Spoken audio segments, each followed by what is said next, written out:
Planning Recording in Commission progress. meeting for September 11th. Can I get everybody to stand? And Commissioner Balma, would you lead us in the pledge? All right, the honor. All right, ready to begin. I pledge allegiance to the flag of the United States of America and to the republic for which stands one nation, under God, indivisible, with liberty and justice for all.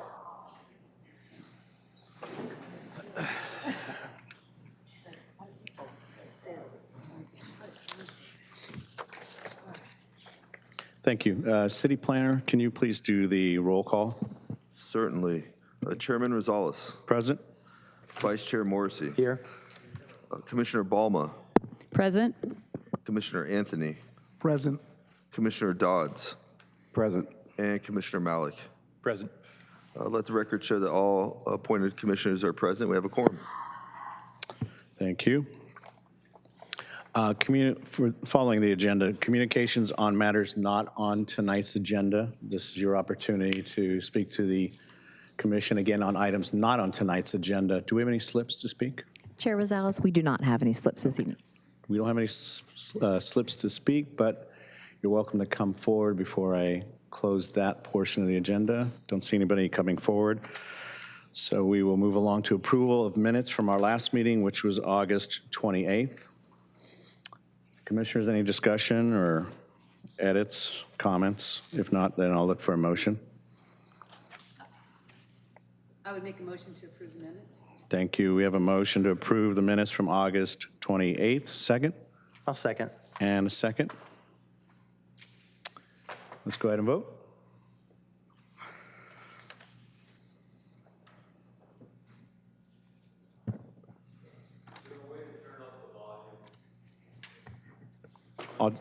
I'll speak louder. Let the record show that the motion passes 5-0 with Commissioner Malik abstaining. Thank you. We'll do our best to speak a little louder if you can't hear us very well. Consent calendar, we don't have any items listed this evening, and we do not have anything listed under transportation items. So we'll go to our public hearings. We have one item tonight.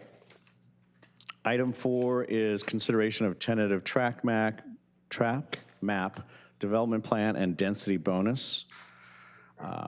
Project name is Avocado Road Residential. We will do our disclosures. I am very familiar with the location. I used to live in Fire Mountain. I got the staff report and a whole bunch of emails, and then I took an opportunity to drive by a couple of days ago. Vice Chair Morrissey? So I reviewed the staff report, I walked the site, and I read the emails. Thank you. Commissioner Dodds? Read staff report, read emails, and walked the site. Thank you. Commissioner Balma? Staff report, emails, and I was a regular at Luke's Cyclops Farms. Very familiar with the site. Commissioner Malik? I've read the reports, read the emails. I'm very familiar with the site as well. Thank you. And Commissioner Anthony? As well, read the report, read the emails, and also very familiar with the site. Great, thank you. Good evening. It looks like you're going to be doing the presentation. Go ahead. Is this on? Can you hear me? Can you hear me? Yeah. Yeah. Chairperson Rosales, members of the Planning Commission. This is a three-part request for a tentative track map, development plan, and density bonus. The tentative track map proposes to subdivide the 3.43 acre site into 19 single-family residential lots and 2 common area lots. The development plan is for the review of proposed architecture, floor plans, house plotting, landscaping, and grading. The project also includes a density bonus request for an increase in the maximum number of units from 15 to 19 units in exchange for reserving 1 unit for a very low-income household. The demolition of existing structures on site is also proposed under the project. This project is located in the Fire Mountain neighborhood. It has a zoning of residential estate B zone. It was formerly used for agricultural production. It's located south of Dunstan Street, east of Avocado Road, and west of French Court. It's bounded by single-family residential development to all sides. Here's the site plan of the tentative tract map. Again, it's 19 single-family residential lots and 2 common area lots. Access to the lots would be taken from a private road. It's 33 feet wide, which will allow for parking on one side of the street. This private road would connect Avocado Road to French Court. Although the road is private, it does provide easements for public utilities and also for public emergency vehicles. Elevations for the project feature coastal and coastal modern architecture. There are 3 different home plan types. For Plan 1 elevations, there would be 4 elevations. For the Plan 2 homes, there would be 2 elevations and a single elevation for the Plan 3 home. There are also 6 different color and material schemes that could be used for the project. The landscape plan for the project features front yard landscaping, landscaping for backyard slopes, also street trees along Avocado Road and the private street, and a landscape water quality basin.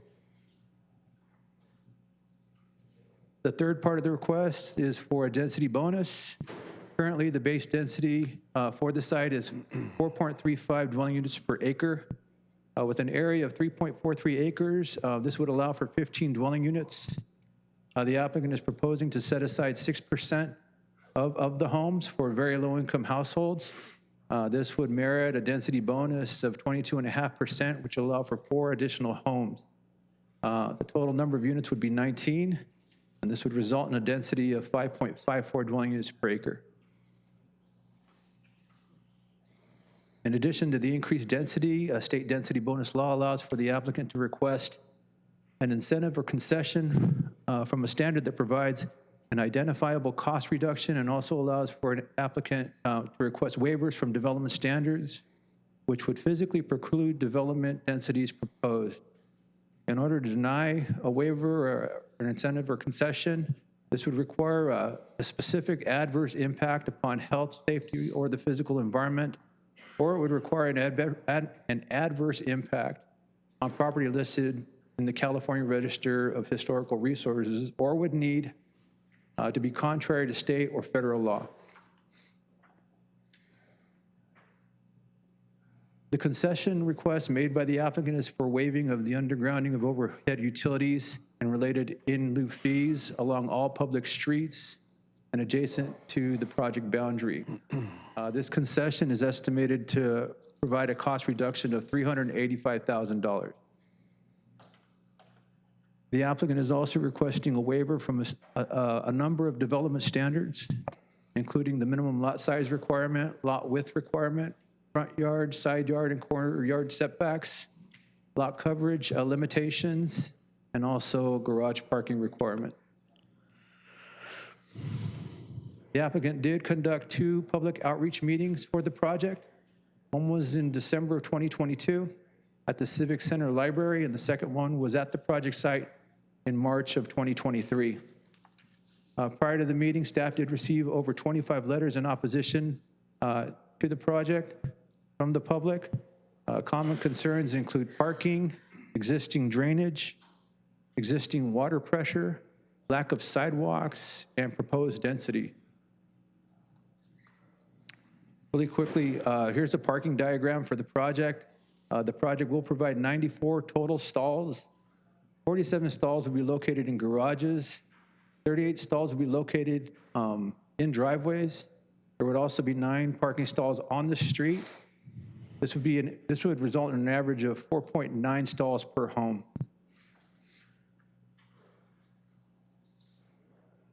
This project qualifies for a Class 32 exemption under CEQA for infill development. The project is consistent with the general plan and zoning. It is surrounded by urban uses. Permanent impacts to habitat would be less than significant. There are no sensitive species or habitat on the site.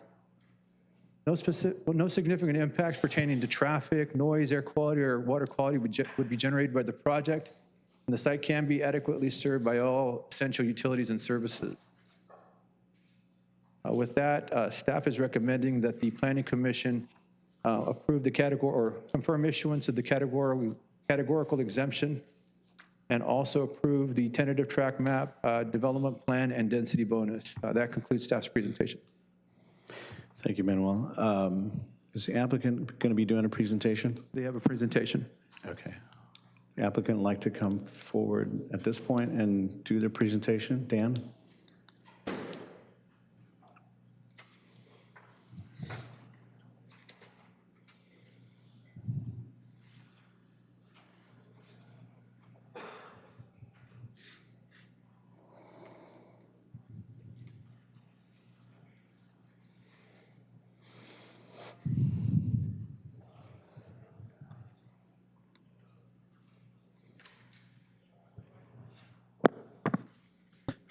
Thank you, Manny. Thank you, Chairperson Rosales, members of the commission. I'm Dan Niebaum, the Lightfoot Planning Group. I represent the applicant tonight. Rincon Homes, Tom Sinclair with Rincon is with me tonight, as well as members from our project team from Pascal Lorette Suter Engineers and Birdsey Planning Group did the environmental exemption work on this project. Yes, we are in front of you with another density bonus project. I know you've seen a few of these over the past couple of years.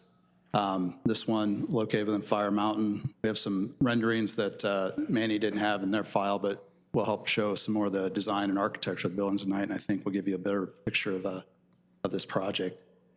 Again, the location, Manny had showed you that. We know where it is. But again, 18 single-family homes, market rate. They range approximately from 31 to 3,200 45 square feet in size with 4 and 5 bedrooms. The affordable unit is over 2,500 square feet, 2,529 square feet. That meets the city's standard of it being 80% the size of the market rate units. The lot sizes on this site range from approximately 6,000 to 8,300 square feet. The affordable home lot's a little smaller than that. And that's really where the crux of the waivers and this project layout come from is these smaller lot sizes essentially to place this project within this lotting pattern. I'm going to show you some slides and some more detail on that tonight, but that's kind of the number one thing. You would have a similar layout for any number of lots at the 15 unit range. Manny went through a great slide on the parking, but each home has a 2 or 3 car garage, has full-size driveways. There's 9 guest spaces provided on site. None are required under density bonus, but 9 spaces are about 47% of guest parking, of the guest parking requirement. 20% is normally required. Also, the height of these homes, the applicant took special attention to look at just 2-story homes. They range from 25 to 28 feet in height, where 36 max would be permitted. None of these homes have rooftop decks designed on them. They all have gable roofs, and they're pretty low profile design. None of these products have ADUs designed with them either. I know that's a question that comes up many times, but they're straight single-family homes at this point. This is a color layout of the lot pattern. You can see avocado on the left-hand side, the detention basin lot with the landscaping there next to avocado, but the 19 lots layout double-loaded on the private road that would connect from avocado to French Court. Again, that would be a similar lotting pattern whether you had 12, 14, or 15 lots, I think, on this site. You would just have slightly larger lots. But as far as where the massing, where the units would go, they'd essentially go in this same pattern. At this size, with the 3.43 acres, the 19 homes, our density comes out at 5.54 units per acre. And one of the things the applicant did look at the beginning of this project was, what is the ultimate layout? What could you ultimately do here? We looked at a cul-de-sac option. We looked at some T turnaround options. When you take the 3 parcels that are there right now and apply density bonus to each of them, you actually can get a higher maximum number out of this. Or they could have chose to do a higher affordability percentage to go up to 50% and try to add up to potentially 8 more units on site. That doesn't make sense. That's too many units because you get very, very small lots. What's happened with this layout, we've been able to pull the homes toward the street with front yards that still meet, the parking setbacks and provide a full-size driveway. but the rear yards are between 30 and 60 feet deep. They average about 40 feet. And so that pulls them away from the property boundaries, and that was one of the comments we got in our public meetings. That's one of the ways, this I think functions better. It's able to pull the project. People that live in the project are the ones that are going to interact with each other the most, and their homes are going to front on that street, not out to the outside of the project. That layout also, I'll have a larger slide in a minute, also allows you to do landscaping on the backyard slope buffers that are there to help provide another buffer to the project site. Manny went through the density calculations. I don't need to do that. We did do an exercise very early in the process too that looks at kind of the realized density in this area. We drew this boundary around this area, which is about 56, a little over 56 acres, and looked at that there's roughly 133 existing homes there. And that actual density comes out at 2.3 dwelling units per acre. When you add the project in with the additional 19 homes, you have 151 homes now in that area, and the density just bumps up to 2.6 units per acre. It's a minimal increase. Of course, the increase on our site is higher, but I think when you look at the larger neighborhood around it, it makes sense to look at that number. We did do very involved community outreach on this. We had a community meeting early on in the process back on December 13th after we had filed the application. That was down here at the Civic Center Library.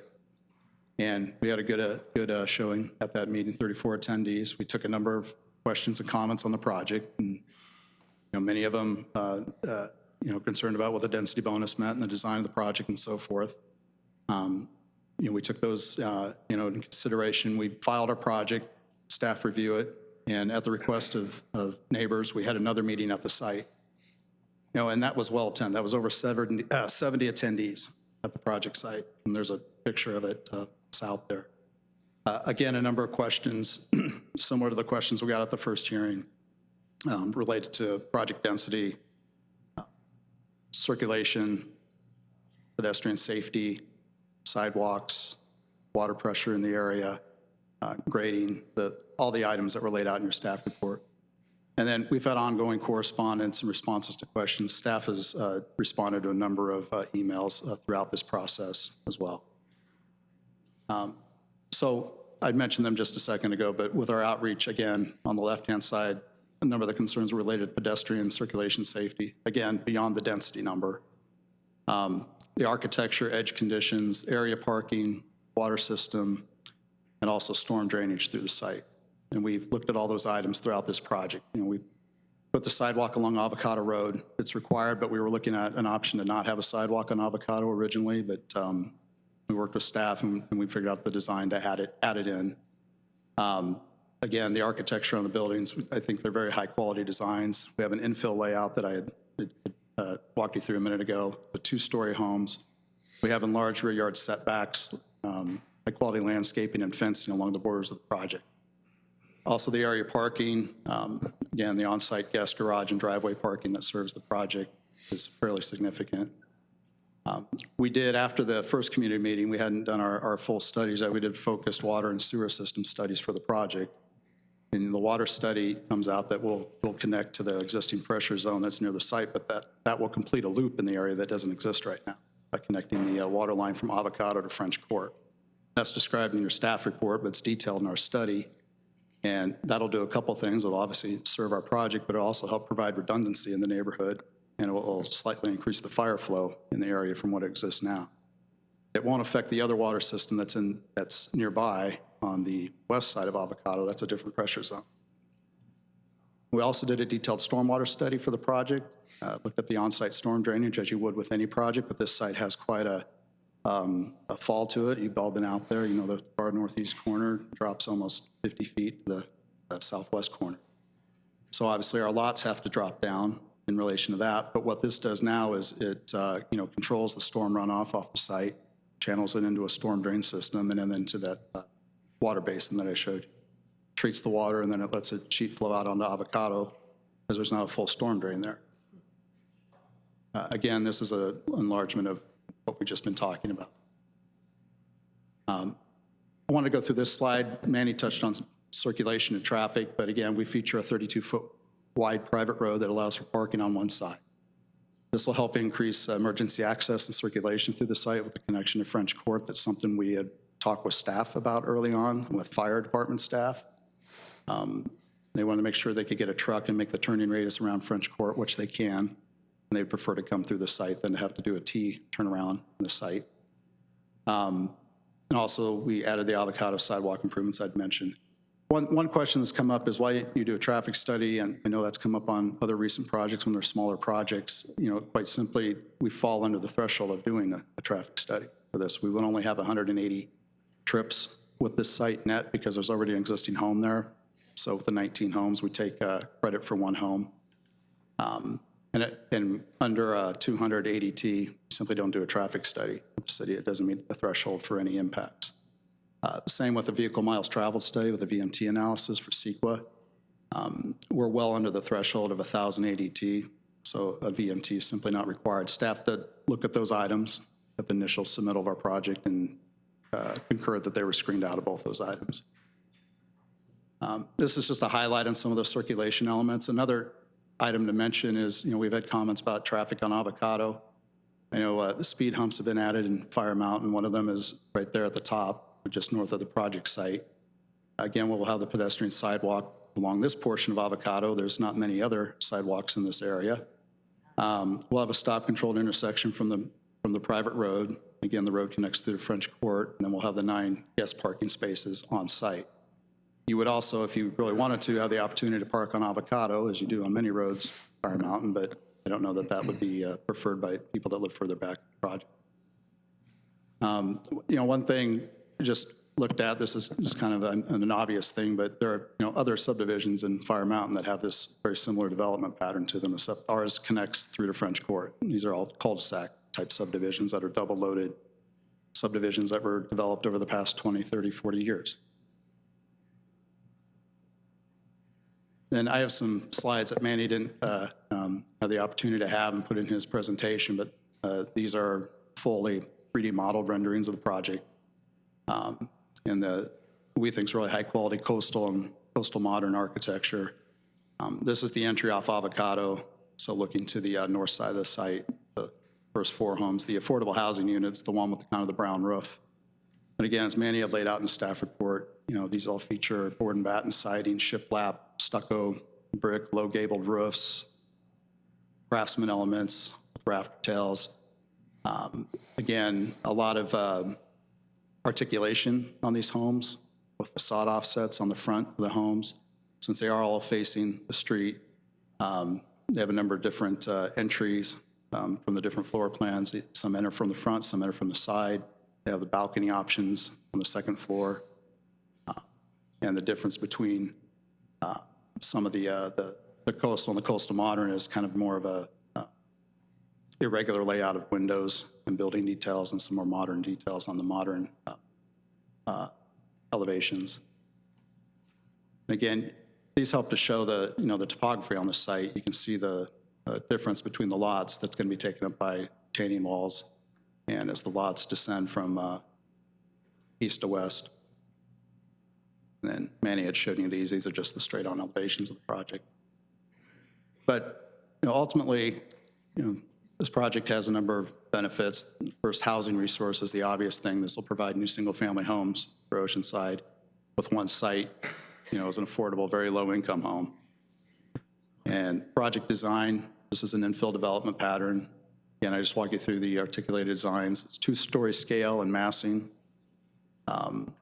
We felt was significant to not have, rooftop decks or even have higher elements that some other projects have proposed.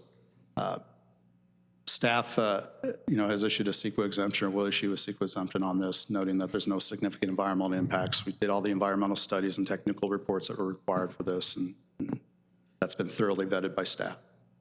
And then we walked through the infrastructure enhancements that this project would bring. It improves emergency access, provides that pedestrian sidewalk along Avocado, creates that water system loop, and also helps control the site drainage on the site.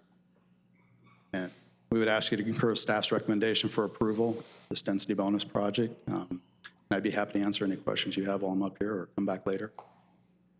I don't see any, we have one question, Dan. Go ahead, Commissioner Vaughn.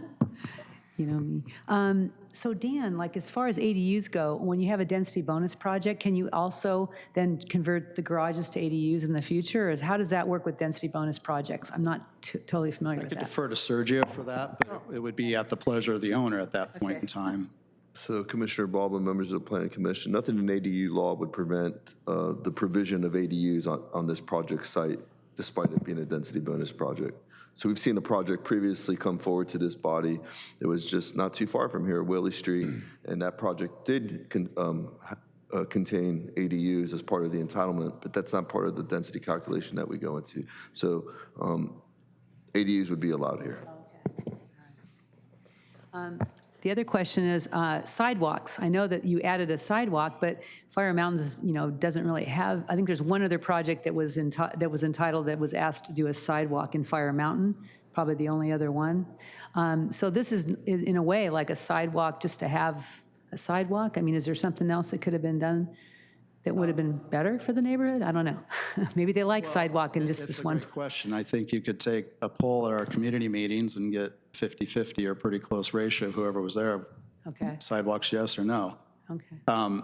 This does a couple of things. It provides some pedestrian safety along this edge, and there's a sidewalk with one of the properties across the street, so you have them for a short distance on both sides. It also provides a curb and gutter for drainage purposes, which doesn't exist many other places, so it doesn't have a very big overall effect. That's why we're gathering our own stormwater and draining it to the corner. And then it meets the city's engineering requirements for a sidewalk. And we had worked with them, like I said, we kind of proposed not to do one, but I think we all concurred to have one there. That's cool. The other question was, I like the way you guys added a stop sign at Avocado and your private road, right? You said there was a stop sign there or something?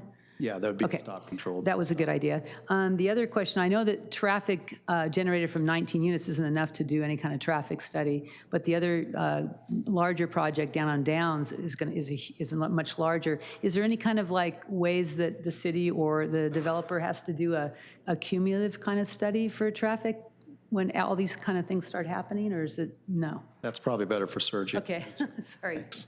So Commissioner Balma, again, as Dan pointed out, the city has guidelines for when VMT analysis or level of service analysis needs to be done.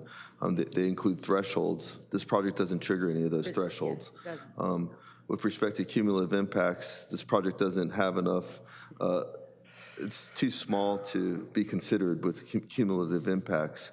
It would require a larger sequence study. If this project was larger and it did trigger, it went beyond those thresholds, then we would have done a different environmental analysis. But again, this is not required here. Thank you. Thanks, Dan. Thank you. We may call you back if there's something we need you to respond to. Before we go to the public for comments, maybe this question or input from city planner would help me understand kind of how this proposed project works in concert with the city's zoning ordinance.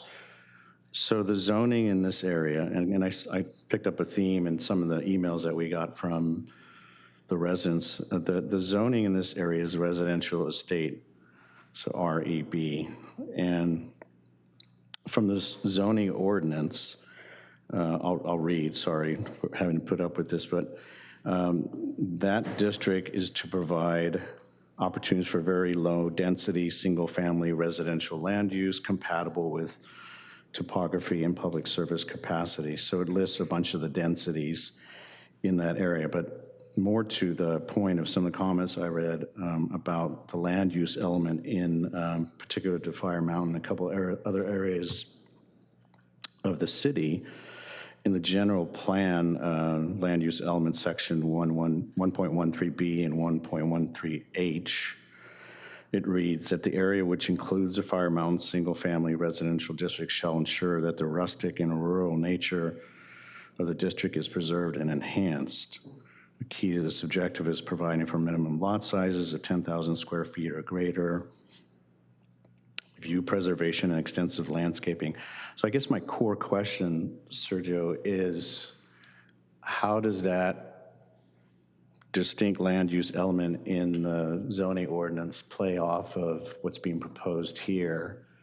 Does that get kind of all pushed aside because of the change in the state law? How does all that link together? So Chair Rosales, thanks for your question.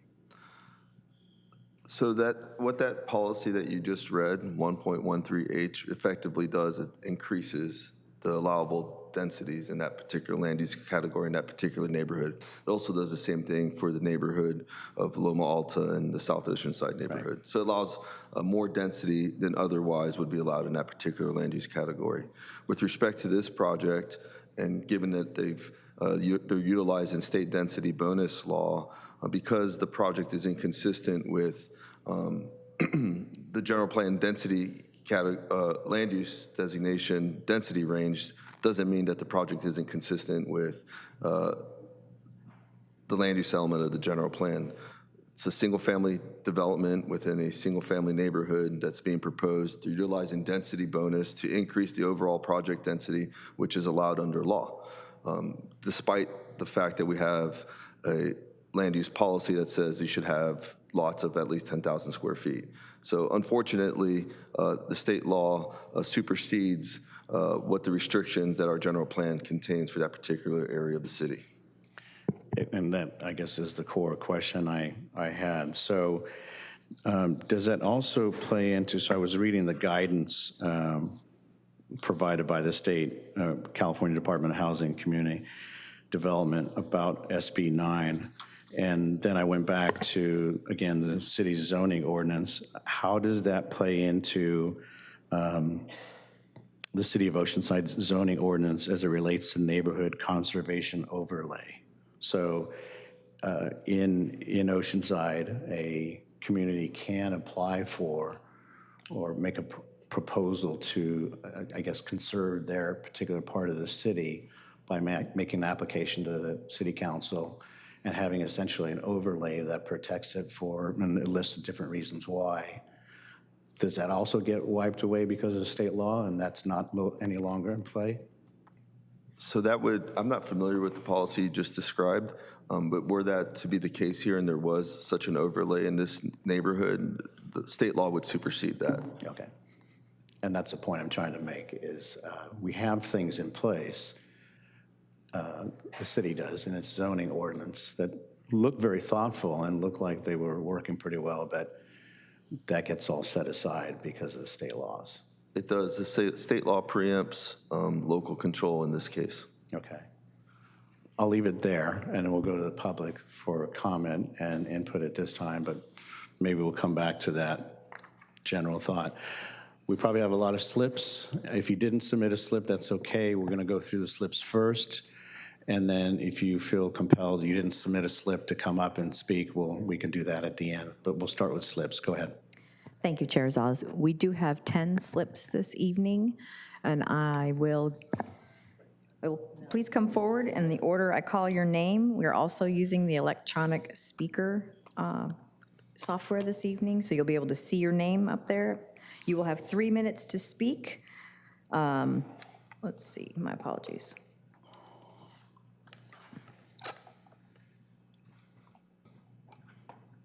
I'm not seeing it. Excuse me.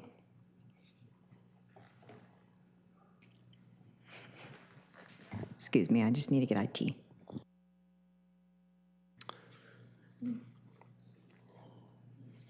You know what, while she's getting that, if you did not submit a slip, and now, again, you feel compelled to come forward, why don't we start with that? Anybody did not submit a slip but still would like to come forward while she's looking for those slips? Yeah, come on forward. We'll start. We have somebody in the back. I'm not quite sure if I signed her in properly. I just want to make sure she's able to talk. Is she ready to come forward and address the commission, or?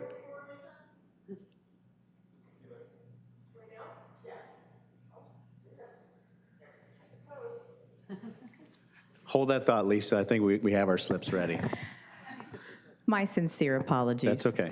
Thank you, everybody, for your patience. So again, you'll have 3 minutes. Let's go here. Leslie Rush will be first, followed by Vicky Parker, followed by Fred Murray, and then followed by Lenny Ray Cook. And please do keep an eye on the screen because the names will adjust accordingly. Thank you. Okay, we'll get to that in a minute. I'm sorry, go ahead. Certainly. If you would hand them to staff. Our camera that normally highlights, like if you want to use a dice there to highlight something and project it on the screen, it's not available. You can see there's just wires up there tonight. But I understand that we have a camera that can put it up on the screen. I was instructed by IT that the KOCT would be able to zoom in. If the person speaking wants to hold it up, they should be able to zoom in with the cameras located behind our dais here. So we're going to give that a whirl, and hopefully KOCT can help us with that. You're going to be the first to try this out. So where does she need it pointed towards?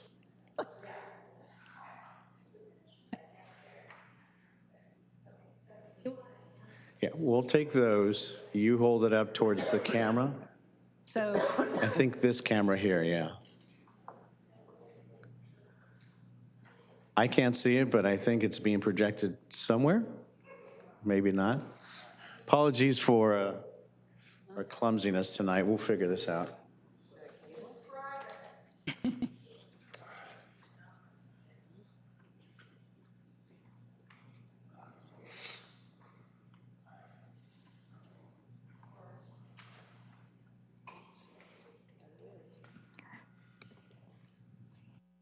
Why don't you go ahead and start, and then we can always figure this out as you go ahead. So go ahead, you have 3 minutes. If you would bring the mic close to you, that way your volume is good. Thank you. my name is Leslie Rush. I'm a 20-year resident of Fire Mountain, and I live across the street immediately south of this project site. Like my neighbors, I've worked my lifetime to be able to afford my forever home in our special rural eclectic neighborhood. We are not opposed to development, but what we are against is having an overly dense 19-row home development completely inconsistent with our neighborhood, plopped down on a lot that's on a block of street that currently only has 18 homes. We're aware of the state and bonus density laws that were put in place to supposedly address the affordable housing crisis. However, this builder has been granted a CEQA exemption, waivers for undergrounding the utilities, for lot size, for lot width, for lot coverage, lot depth width ratio, setbacks, parking standards. Yet the only return will be just one affordable home and $18 million homes that will suffocate our community. All of the communication we've tried to have with this builder has been difficult at best. We've attempted to share knowledge of our neighborhood's existing conditions that warrant concern and attention, and tried to have collaborative communication of our desires since it's our neighborhood, yet this builder has shut down every single request and has shown no interest at all at doing anything other than telling us what he's going to do and that he knows what's best for our community. There will be no enhancement to our already overburdened resources like sewer, drainage, water, or our roads. We have grave concerns about the traffic and the noise this development will bring to our quiet streets that is about 33 feet wide and one of the Fire Mountain's most narrow roads. This project will add approximately 95 new resident vehicles traveling this narrow block multiple times daily, in addition to guests and delivery trucks. The 2- and 3-car garages are not large enough to accommodate standard-sized vehicles, and the private drive will only have parking on one side. This will most certainly result in an excessive number of vehicles parked along Avocado. Street parking by these vehicles will prohibit safe pedestrian walking because our lack of sidewalks. So pedestrians will be forced to walk around these parked cars and into driving vehicles. We have no safe evacuation plan, and on a typical day now, it's difficult for current residents and cut-through traffic to exit Fire Mountain from any of the 4 egress points. The city doesn't warrant a project of this size having a traffic study done. The city has approved 8 other projects that will bring a total of 353 new homes to our neighborhood without a cumulative study. If individual studies are not required, then the city should be responsible to perform a cumulative traffic study before approving this and any further developments in Fire Mountain. This non-conforming development poses a significant, quantifiable, direct, and unavoidable impact to the health and safety and will destroy our neighborhood and the lives of those who have lived here for decades. We ask that you please postpone this decision and the city, the builder, and our community work together to create a plan that will enhance our neighborhood, not ruin it. Thank you. Thank you. Apologies, we never got your image up there, but we'll work on it.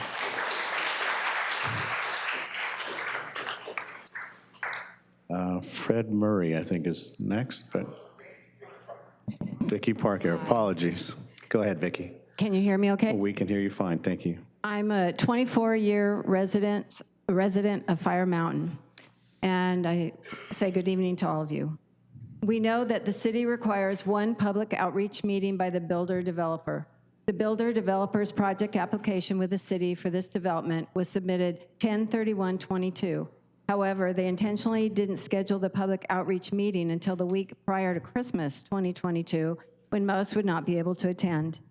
In March 2023, a resident requested a second public outreach meeting at the project site on a Saturday when it could be more easily attended. It was requested that the developer mail invitations to the larger audience that the first meeting's invitations were mailed to.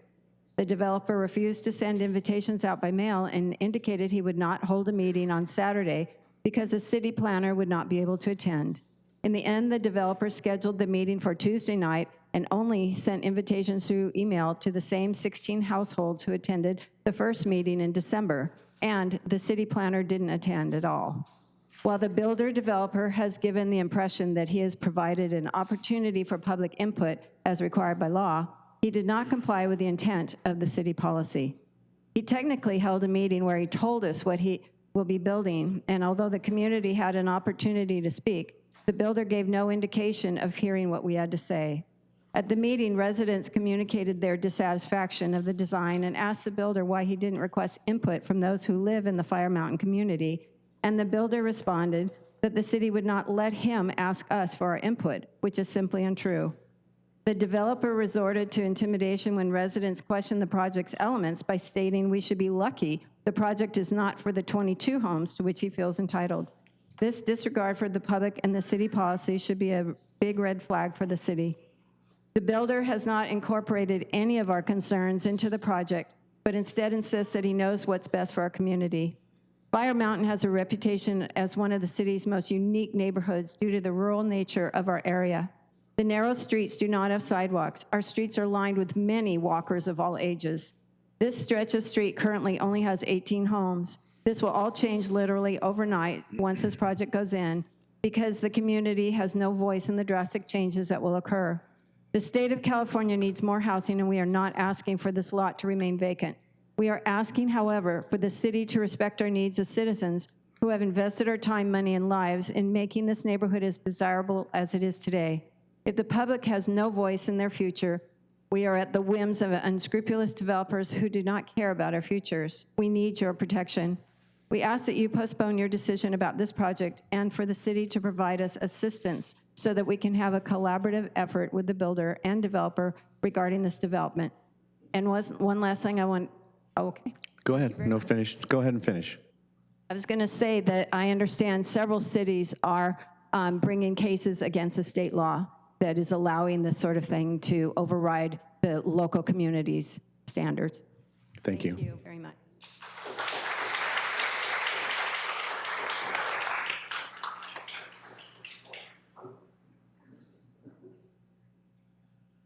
Good evening. My name is Fred Murray. I'm a 20-year resident of Fire Mountain. The builder states the project will provide an additional single-family housing options for the community with one home designated as an affordable home at very low income level. This is not entirely accurate. The development will replace a very low income house, as one already exists on the site and is currently rented. The development will double the density on one block in our neighborhood without receiving even one additional low-income house. The loss for both existing and future residents of Oceanside does not address the low-income housing shortage and only serves the interests of the developer. The exaggerations contained in the submitted application need to be exposed. The application states, elevations and roof details present a thoughtful and high-quality architectural design. Of the existing 18 homes on the block, 17 have the front door facing Avocado. The architectural design for this development has no front doors facing Avocado, and the solid sides of the homes will be presented to the street or in the immediate neighborhood. Unfortunately for the existing residents, this will look unlike any other home on the street in the immediate neighborhood. It's inaccurate to characterize this development as consistent with neighborhood design. It is far from the eclectic architecture found in the surrounding neighborhood. It will be an eyesore unless you live in one of the 19 homes crammed onto 3.42 acres. It's disingenuous for the builder to characterize this development as consistent with the rural nature of the area. Although SB 330 allows a density as he's requesting, these misstatements should not go unchallenged. The general plan defines the rural nature of Fire Mountain as lots with at least 10,000 square feet. SB 330 has bypassed our GP and has reduced the legal lot size in order to provide additional affordable housing, which this development does not. Once this project proceeds, along with all others recently constructed or permitted, this area is no longer rural in nature. It's inaccurate to characterize this non-conforming development as consistent on any level with Fire Mountain and the rural nature of Fire Mountain. The materials state this project has been thoughtfully planned and thoughtfully planned to respect neighborhood character and enhance area utility service and emergency access connections. That's inaccurate. The lack of respect for the character of Fire Mountain has been addressed above, and we reiterate that no enhancement of utilities for the neighborhood are proposed. This development establishes a potential problem for emergency egress in the area. Public safety is at risk due to cars parking on the narrow street. May I finish up? Please. The permeable pavers designed to support up to 78,000 pounds are unproven technology and require maintenance to ensure they retain their ability to infiltrate water. Otherwise, we will have significant impact from the stormwater runoff. It's inaccurate to characterize this development as imposing our neighborhood as no improvements are proposed. And I think the fact that 3 planners have been involved in this process has allowed the lack of consistency and contributed to inaccuracies and slopping. Thank you, Mr. Murray.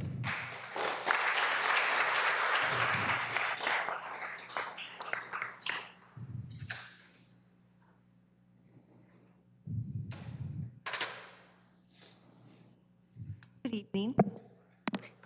My name is Lenny Ray Cook, and I'm going to try not to repeat too much stuff. I really want to talk a little bit about CEQA.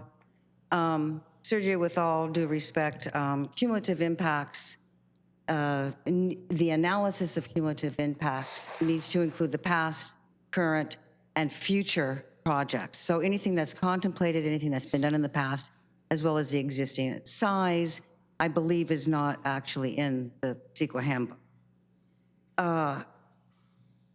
We would welcome a well-thought project. We would embrace it. We would come here supporting it, but instead we're here literally fighting for our neighborhood about this project. Relative to CEQA, the cumulative impacts, again, past, present, and future projects need to be analyzed. They were not in a cumulative fashion in any regard, especially the stormwater. I mean, to have it as the existing outfall right now where they only have to match it, when we get more storms, when we have global warming, what are we going to do there? Why don't we right now size that basin to accommodate that? We know this is happening.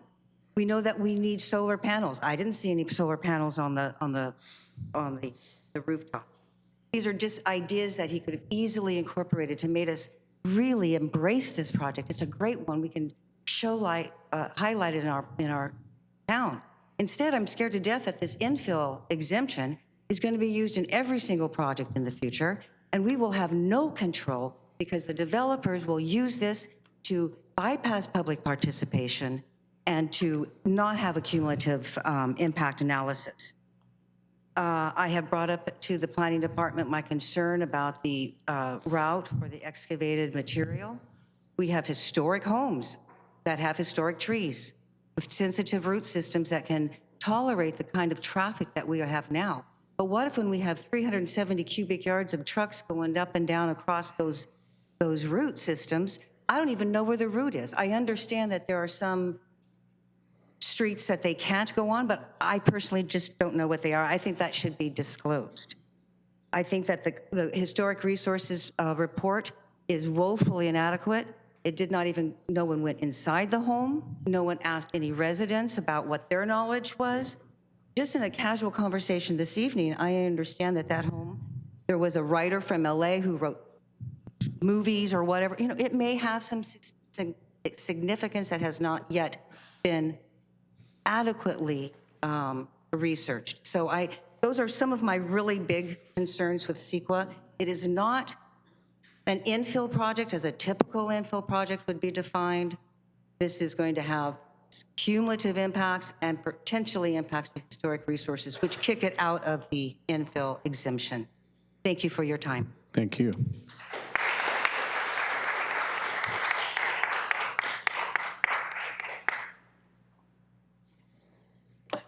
Nancy Keating. I live, excuse me, our easement is directly across from the northwest corner of this project. We experienced a slope failure due to heavy rains pulling uphill from us. It cost us $30,000 that was not covered by insurance. We had 3 feet of wet mud against our home. We lost our redwood hot tub, a 20-year-old Meyer lemon tree, and more than $1,000 worth of native plantings. Our slope failure occurred with the existing drainage control. Unfortunately, adding the runoff from the 19 additional tract row homes will negatively affect all those living downhill. Easements and driveways on the west side of Avocado and all the way down to Zabin. To not upgrade the system seems inadequate and negligent. Storms are becoming more frequent and damaging due to climate change, and this potentially significant cumulative impact has not been addressed. Please listen to the resident.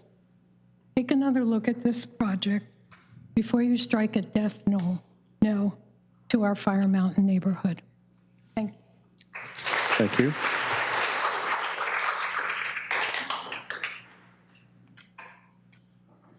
I'm Suzanne Weatherly, and I live directly across Avocado Road from the project.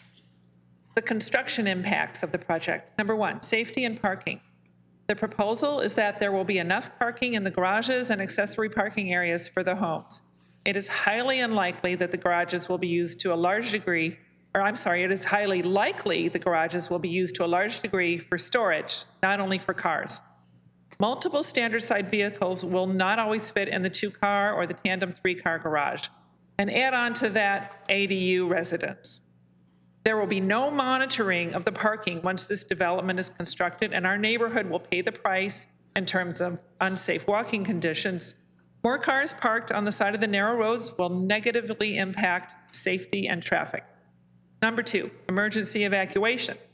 Residents concerned about the ability to evacuate in an emergency have requested confirmation that an evacuation route has been identified and can adequately handle up to 100 cars and hundreds of people on the 1 block of Avocado Road.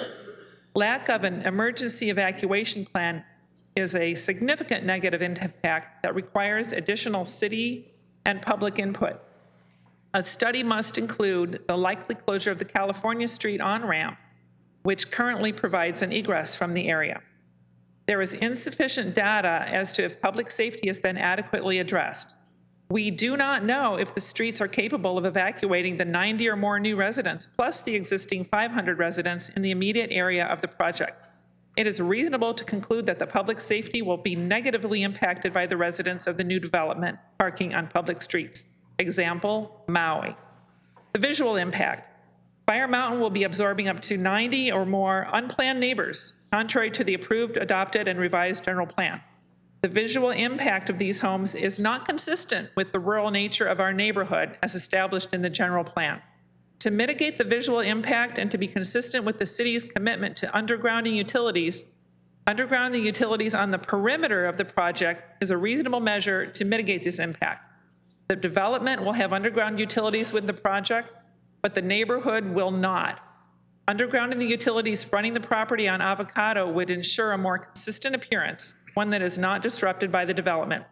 The previous owners of our property directly across the street were required by the city to underground the utilities on their property just to split the lot, and they weren't even building on the lots. This was for 2 lots, and now the city is not requiring the developer to underground the surrounding utilities for 19 lots. There are 5 utility poles in the immediate area. These were conspicuously missing from the pictures in the developer's presentation. The developer is not even required to bury the utilities in the very middle of the block where the project is. This is the city's chance to get these utilities buried. If not now, when? And lastly, construction impacts not addressed.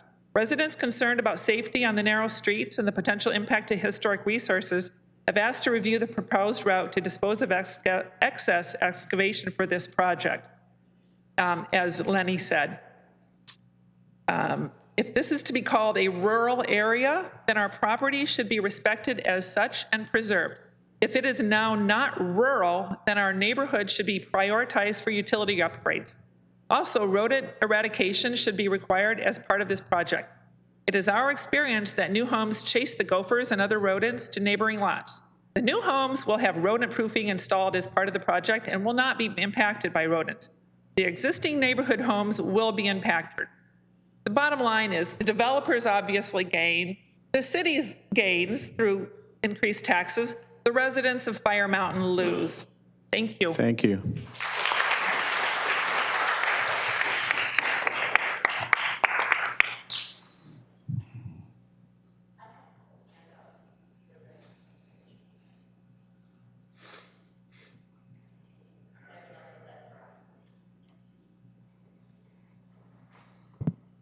Good evening, planning commissioners. My name is Candy Johnson, and I live on Ivy Road, which is only a 30-foot wide road with no sidewalks. Fire Mountain's daily volume, noise, and air quality from traffic are increasing exponentially. City studies show that the traffic volume has increased 29% in just 16 months in front of my house. Oceanside's circulation element, table 3.1, which is what I passed out, shows that a local road, curb to curb, is 36 to 56 feet wide and allows up to 2,200 vehicles per day. A collector residential curb to curb is 40 feet to 60 feet and allows between 4,000 and 10,000 daily. And then they're graded. Fire Mountain's main cut-through roads are all under 40 feet. Therefore, we're all local roads. My road, Ivy, is smaller than a local road, and I have over 5,000, almost 6,000 cars going past my house daily now. For whatever reason, Oceanside Planning or traffic believes that our little 2-lane roads can handle the traffic volume of a collector road. The infrastructure under our roads will fail, which will be costly to the city and a major imposition to the residents. We have safety issues due to road rage, accidents, dangers to pedestrians, animals, and cyclists, horn honking, being flipped off, passing cars in a non-passing area, obnoxious exhaust fumes, bass thumping day and night, and people running stop signs.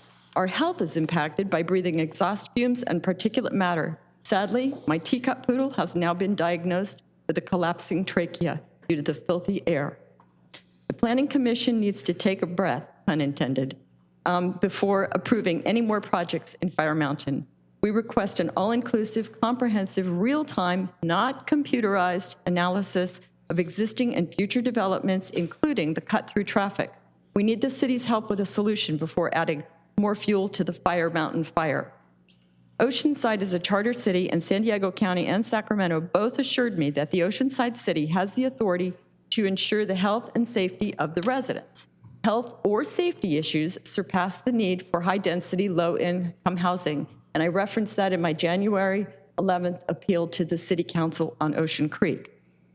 Commissioners, the underlying LLC named RREG Investment Manager Series LLC is over 5 months tardy with filing their statement of information with the California Secretary of State.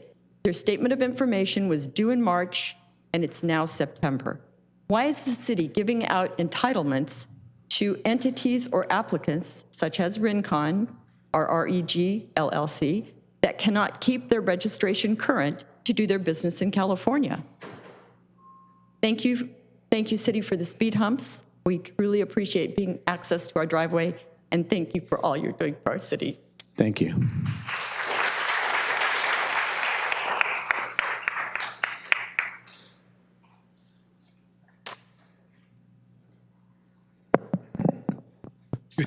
Good evening, Commissioners and city staff. I am a resident of Fire Mountain within the 1,500-foot boundary of this development, so we've received notice. My wife and I moved to Fire Mountain just about a year ago, so that we are new to the area, and this is a new project and idea to us. Unfortunately, that means that I have not been able to participate prior to tonight because even though we were in residence prior to those two prior community meetings, we never received notice of those.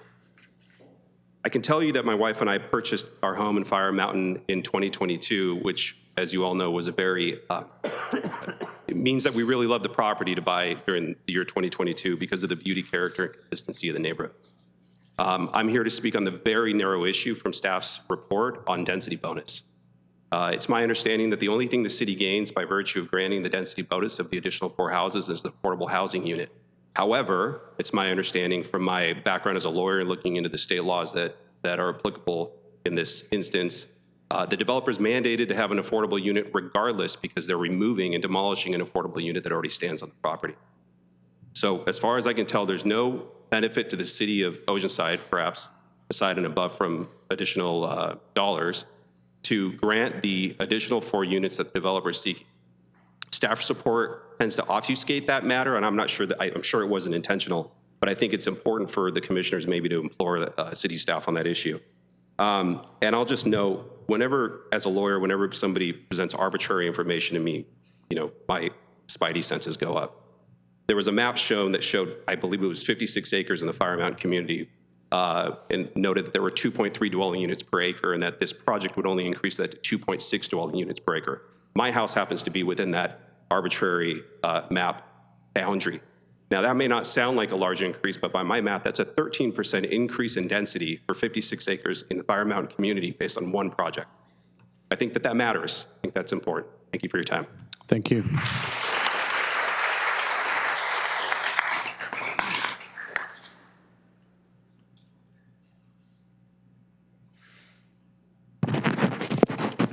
Hello. My name's Ed Simpson. I've lived on Fire Mountain for the last 22 years.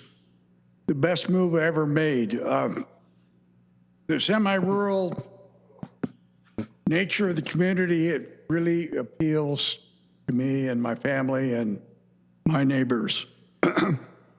The streets are filled with baby strollers, pedestrians, bicyclists, many walkers.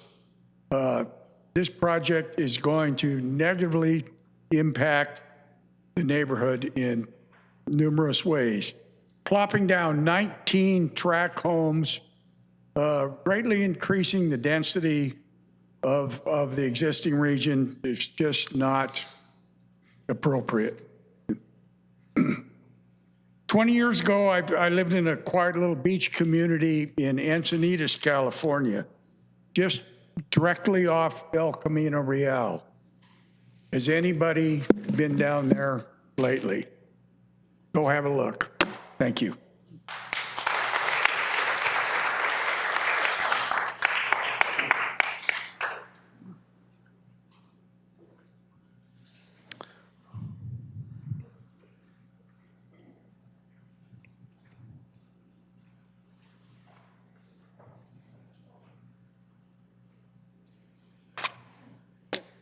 David. Read in Braille. This is.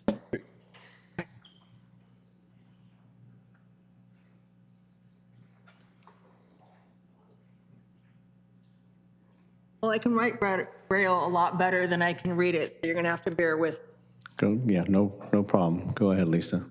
Okay. Good afternoon. My name is Lisa, and I am totally blind. My beloved guide dog's name is Ned. He is hands down my most favoriteest guy ever. Just look at. We are here today to speak on the matter of the proposed Avocado Road development. My family and I have lived on Avocado Road for many years. We will be the most heavily impacted by this development due to the fact that our home is literally 5 feet from the property line. The current proposal is to build 19 tract-style homes on the Cyclops Farm parcel. This is a blatant overuse of the space, which will result in tremendous overcrowding of the neighborhood. Avocado does not have sidewalks nor adequate lighting and is already inadequate as the thoroughfare it has become. With this plan, the number of cars traveling and parking on this street will radically increase. This will undoubtedly impact the safety of pedestrians and cyclists, with particular detriment to the elderly, children, and people with disabilities. As someone who is blind, just merely walking my guide dog on this street is stressful enough as of now. With the addition of the estimated 95 extra cars, I will be especially fearful for Ned's,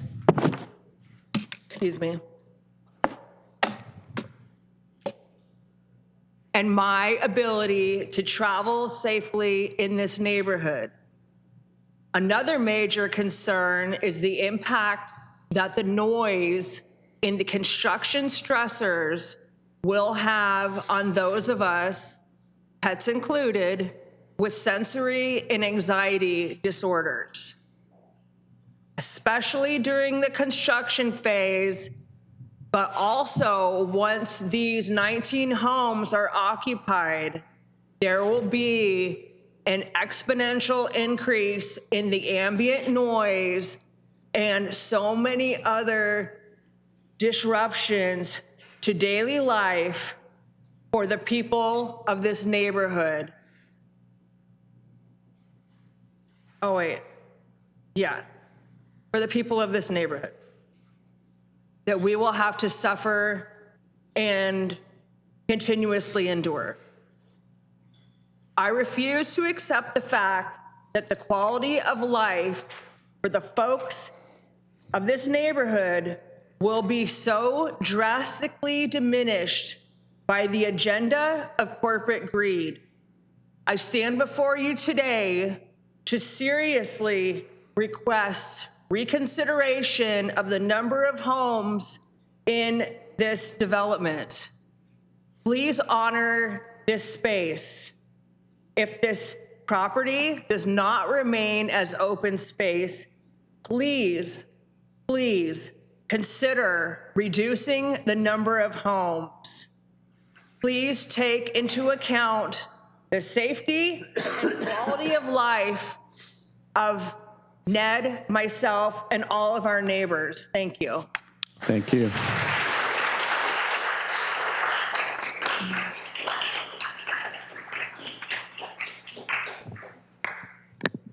Thank you, Lisa. Chair Rosales, that concludes our slips for this evening. Thank you. Again, we operate off slips, but you're more than welcome, if you didn't submit a slip, to come forward before we close the, before we close the public hearing. Just need your name for the record.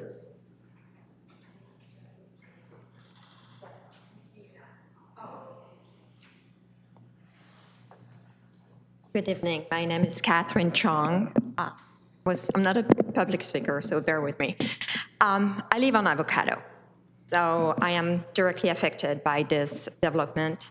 I bought my house 14 years ago. My husband and I looked at almost maybe even over 80 homes. Most of them were tract homes. We always refuse to move there because it's just, who wants to listen to your neighbors go to the bathroom when you're in bed, right? I think it's a terrible development. In the 14 years we've been living there, we had twin boys. I walked my dogs. I walked my kids in strollers. I've been almost taken down by cars several times. Now I walk with my poop bag like this with my dog. So you want to hit me, you hit the poop bag. So the lack of sidewalks is an issue, especially if you add, almost 100 cars. I live on a flag home, and several times a month, I have a car that almost hits me because I don't see them coming. They come so fast. So if you add 95 more cars, I don't feel like it is a viable development. I think it's dangerous for my kids. All of the kids living there have to walk to school. There is no sidewalks. You add that, you increase the traffic, you have the increased kids walking to school. I think it's a dangerous combination. I hope you follow all of my neighbors' advice and at least postpone these decisions because this is just not adequate. Thank you.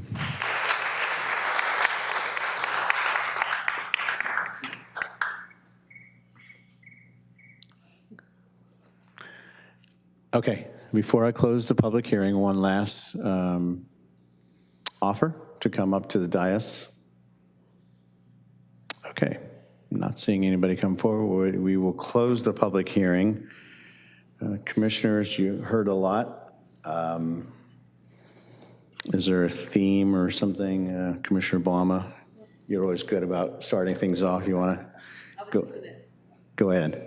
I was just going to ask staff on a couple of things I heard tonight, which one thing was kind of encouraging. One of the speakers mentioned something about other cities pushing back on this law and how far they've gotten. And is there any kind of movement that Oceanside can join in on, or is this just, I don't know, I don't know much more about it than what I heard tonight.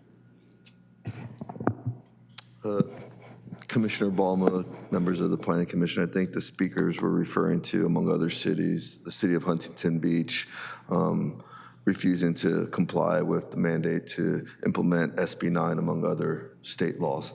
The city doesn't have a position on joining such actions. This is a city that follows the laws that are implemented, and so I'm not familiar with any direction to not comply with state law at this point. Vice Chair Morrissey? So this question is for Dan. There were some questions about storm drain, and I assume that the drainage just sheet flows and then goes into the bioretention at the end of the south, I think it's the southwest lot. And could you just address that? Because I think it would help clear up some things. Okay.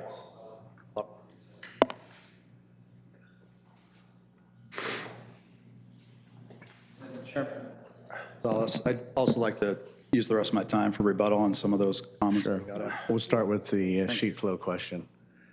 Commissioner, my name is Brian Knapp. I'm with Pascal Lorette Suter, civil engineer on the project.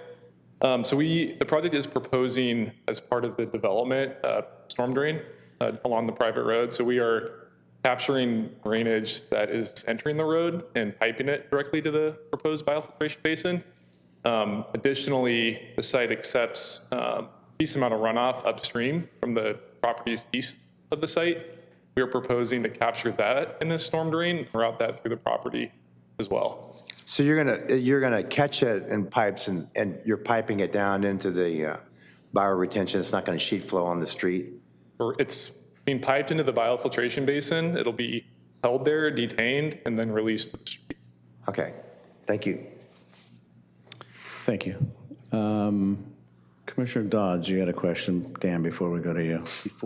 Before you walk away, come on back. I didn't have a question for you initially until you said that it was going to be held in that basin. Isn't there a concern for standing water and now mosquitoes and other bugs, and how are we going to control that? Yeah, so one of the considerations and a number of considerations in designing that facility is drawdown time and how quickly it can absorb and detain and release the water. So that's a consideration. And when the basin is full, how long does it take to basically discharge through the soil layers and drain out to the street? And there are requirements that the city of Oceanside implements as under direction from the Regional Water Quality Control Board.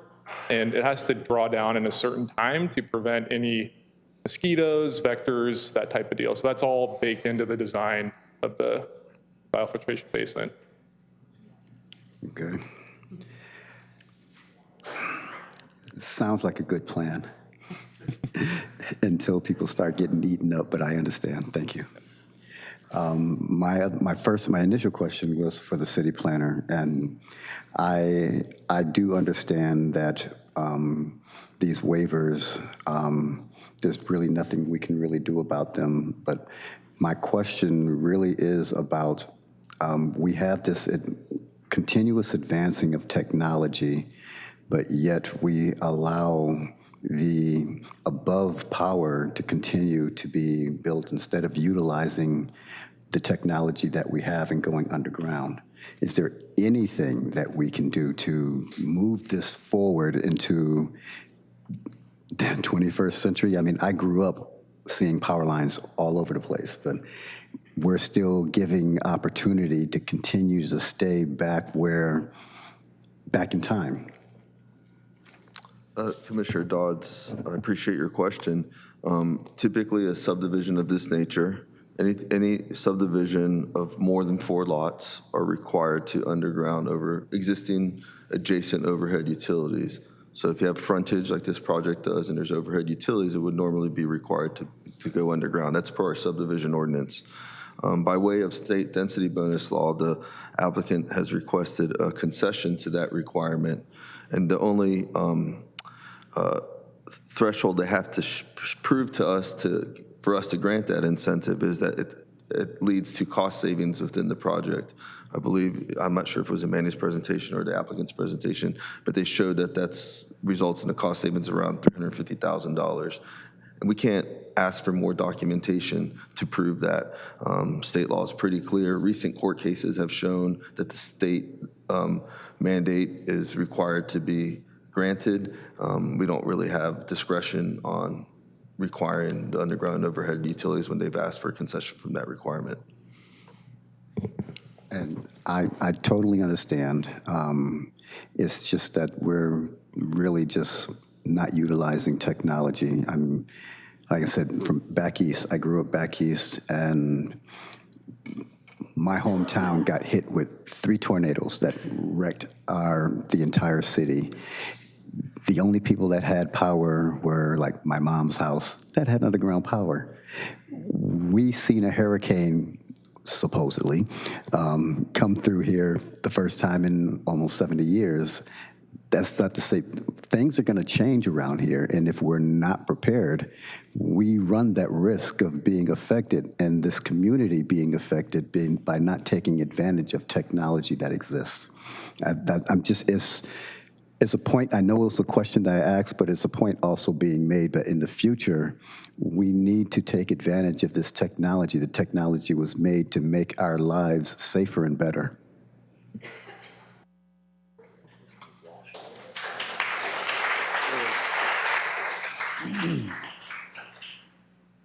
Commissioner Balma. Another speaker spoke about the existence of that one unit that's now a rental, that you're taking away affordable housing from the neighborhood and not really replacing an additional one. You're just kind of taking one and swapping for the other. I know that's not, this one's built by standards, and that's probably why it counts as affordable where the other one doesn't. But is there anything like, I just thought that was kind of interesting how that one person brought that up. Is there anything there that would mean that this development might have to add 2 affordable units rather than just 1? Thanks for your question, Commissioner Balma. So there's, within density bonus law, there's a replacement requirement. And so if you have an existing affordable home, and it doesn't mean that it's affordable there's a deed restriction on it. Currently, there's no deed restriction on it, but the tenants happen to be of a lower income category, then the home has to be replaced the same in kind. So kind of a proportional replacement unit. So the home that's replacing the existing home is proportional to the existing home. It's actually bigger than the existing home. And unlike the existing situation, the proposed affordable home, the replacement unit, will have a deed restriction of 55 years. So that's probably the primary difference. Tomorrow, someone could move out of that existing home and someone of a high income category could move in. In the case with the project, the income restricted unit will be only available to those that qualify for it. It's a very low. It's being set aside for very low income households, which means a household that makes 50% or less of area median income. All right. I kind of thought that's what you were going to say, but one of the things I was thinking about was because the whole requirement to underground those utilities was what, $350,000? And so I was just thinking, well, what if you just built 2 affordables? It's obviously going to be cheaper construction cost. And if you got the sidewalk out of there too, that construction cost for that, would it get close to maybe get rid of the overhead utilities? I know you can't sell it for as much, but I was just throwing that out. If you do 2 affordables, less construction costs, eliminate the sidewalk and underground the utilities for the neighborhood, is there any kind of idea there? Yeah, Commissioner Ballmer. Yeah, I don't think that'll work for the project plan like that. To speak on it on the fly, certainly, but interesting scenario. If I could I? Yeah, Dan, with that lead in, go ahead. I know you heard a bunch of things, so you want to go ahead and start addressing some of the things you heard. Happy to do that too, but I'll start with the replacement unit as well, since we were talking about that. There's also state law under SB 8, and we've worked with the housing department staff, with Leilani Hines, closely on this, and this has been reviewed and vetted. There's also an affordability requirement if the existing home has a low or very low income household in it. And the unit that you're replacing in a project has to provide that unit. That also counts toward the unit that you provide under the density bonus law. So it meets both requirements at the same time. You have to document the current tenants and verify that. We do that with any density bonus project if there's existing homes on the site going forward. So thank you, Chair Rosales. Yes, lots of comments. Understood. These are challenging projects and competing interests. I have a few notes to go through them, just touch on a couple of things. So, as far as our meetings, our first meeting, that was held on December 13th. That's 12 days before Christmas. We mailed out notices to the radius, over 600 addresses within that 1,500 square foot or 1,500 foot radius. The second meeting we had was more of an ad hoc meeting due to the request of neighbors via email. We did an email notice to all the people that signed in at the first meeting, which was 34 people. We had 70 people at the second meeting. I know a lot of word of mouth went around. It was a very well-attended neighborhood meeting. So felt that second meeting was very effective as far as having people there, being able to talk to people. Majority of people don't like the project, but we had several people there that did, and that were even very appreciative that there was going to be an affordable unit built into a neighborhood project. It's something that people don't get to see as often. A couple other items. So discussing, I think Brian went through the stormwater question and kind of answered that had come up before, but the cumulative impacts on stormwater in the neighborhood, that would be a city engineering effort that's not typically done. That's done project by project as you look at stormwater. I think this will vastly improve the sheet flow conditions that go across this site. Another comment had been made about you didn't see solar panels on the renderings, and yeah, they're not on there, but they're required. Any new house in California under Title 24 is required to have solar applied to it, so certainly they'll have solar. A couple comments had come up on the amount of export. We're exporting something like 300 cubic yards of dirt. It's like 26 haul trips. It's fairly minimal, as you'll know, for a project this size. Most of the dirt's staying on site. most developers wouldn't want to move, they'd want to move as little dirt as possible, right? Because it's a cost factor. So the haul routes aren't determined until they do construction drawings and grading plans and get the permits, and they have to get a haul route approved by city staff before they get that permit. So that'll be addressed.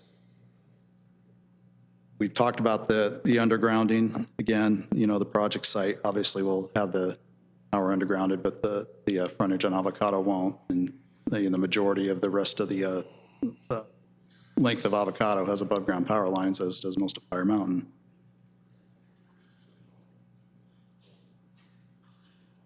There was a comment about the street standard as well. You know, this is a private street, so it'll meet private street standards. It's 32 feet wide, so that meets city standards for a two-way street that allows parking on one side. That also meets the fire department emergency standards. And talk about the replacement unit.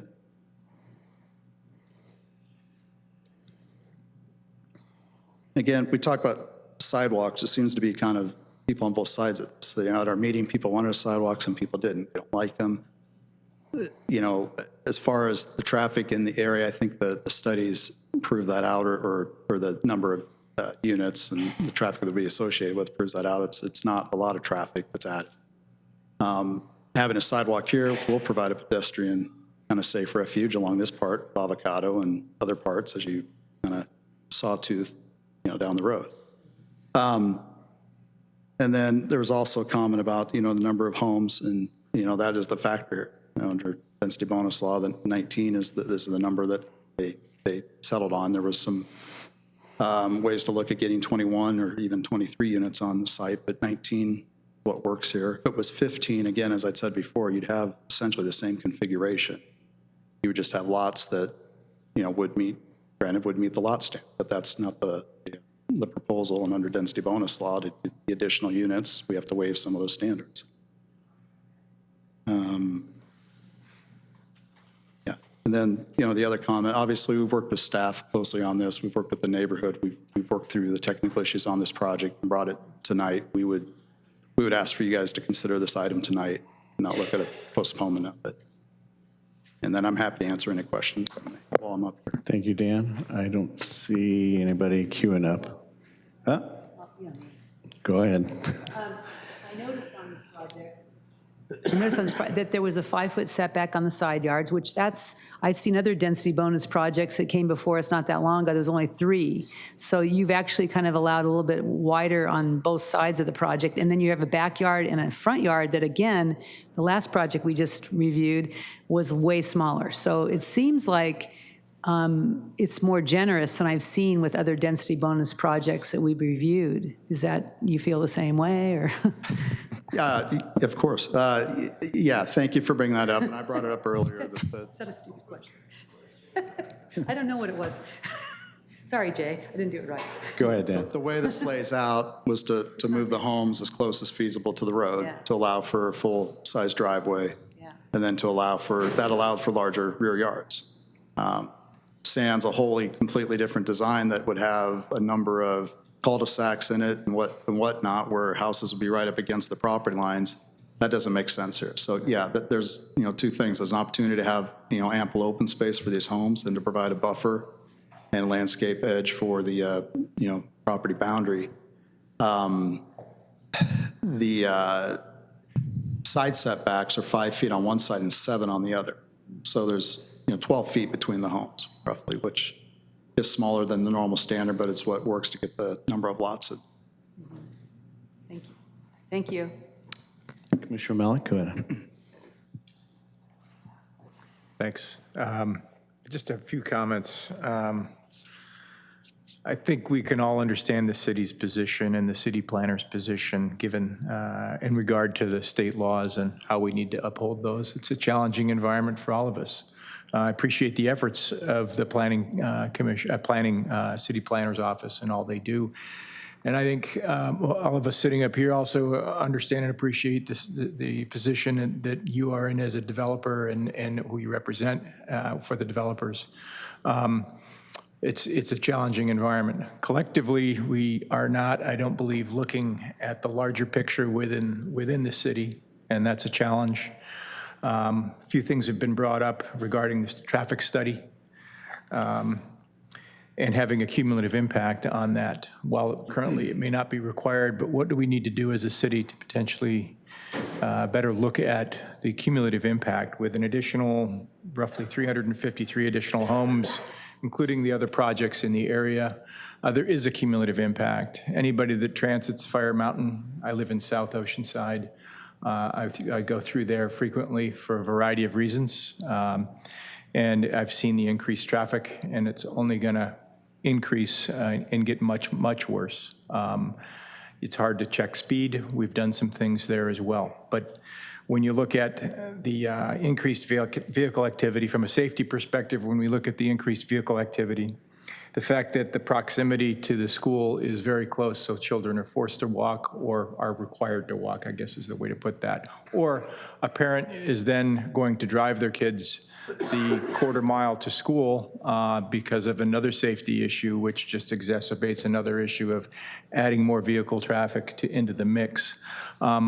We have this challenge that we're presented that I think that if we can find a way, whether it's making a recommendation here or making a recommendation to the city council to look at the development that's happening in each of our neighborhoods and the cumulative impact, which right now is not required. We're looking at things piecemeal, and I understand how things are written and how we need to abide by that. But for the good of the community that we all live in, I think it would behoove us to move forward with more of a collective study of these issues to see what the true impact is, because I don't believe we're going to understand what that impact is until it's well past development, and we're going to be living with the consequences. We can see it in the downtown area, and that's a challenge as well.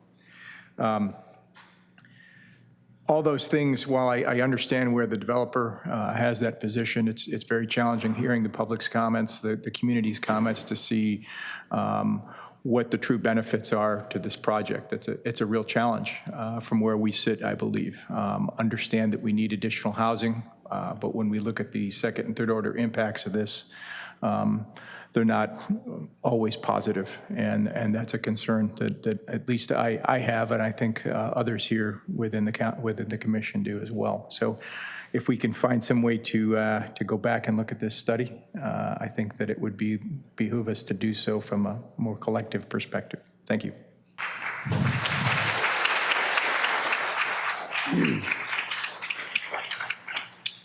Thank you. I'll go a different direction, but also sort of a thought that's sort of a cumulative one. We're seeing more, and I kind of repeat myself because I think we saw a project like this a couple of weeks ago where it was in an established community, and it was a project with, again, density bonus. And I think we made the point very clear at that meeting that the expectation for me at least, for housing like this, and again, we need housing, no question about that, but if it's going to go into neighborhoods that are well-established, that are different perhaps in some other parts of the city, there needs to be an exceptional effort made at outreach to the community, an exceptional effort made to make sure the community is generally supportive and okay with what's coming in, understanding the foundation here is we need more housing. To do it sort of, so-so doesn't work for me. So what I heard this evening, I think thematically, is that the outreach effort was so-so. And so I am inclined, kind of like we did a couple of weeks ago, to say, you know what, you need to go back and make another attempt to engage with the community. Maybe the outcome is the same, and it comes back to the commission looking exactly the same, but maybe there's something that gets modified a little bit. But that's my expectation, is that if we're gonna impose, that's maybe a poor word, but impose on communities that are well-established and they have a certain character to them, then I think it behooves the developer to be, again, really, really good at reaching out to the community and building trust and confidence that their project will be a good addition to that community. So That's kind of where I am with this project and other ones that look like this.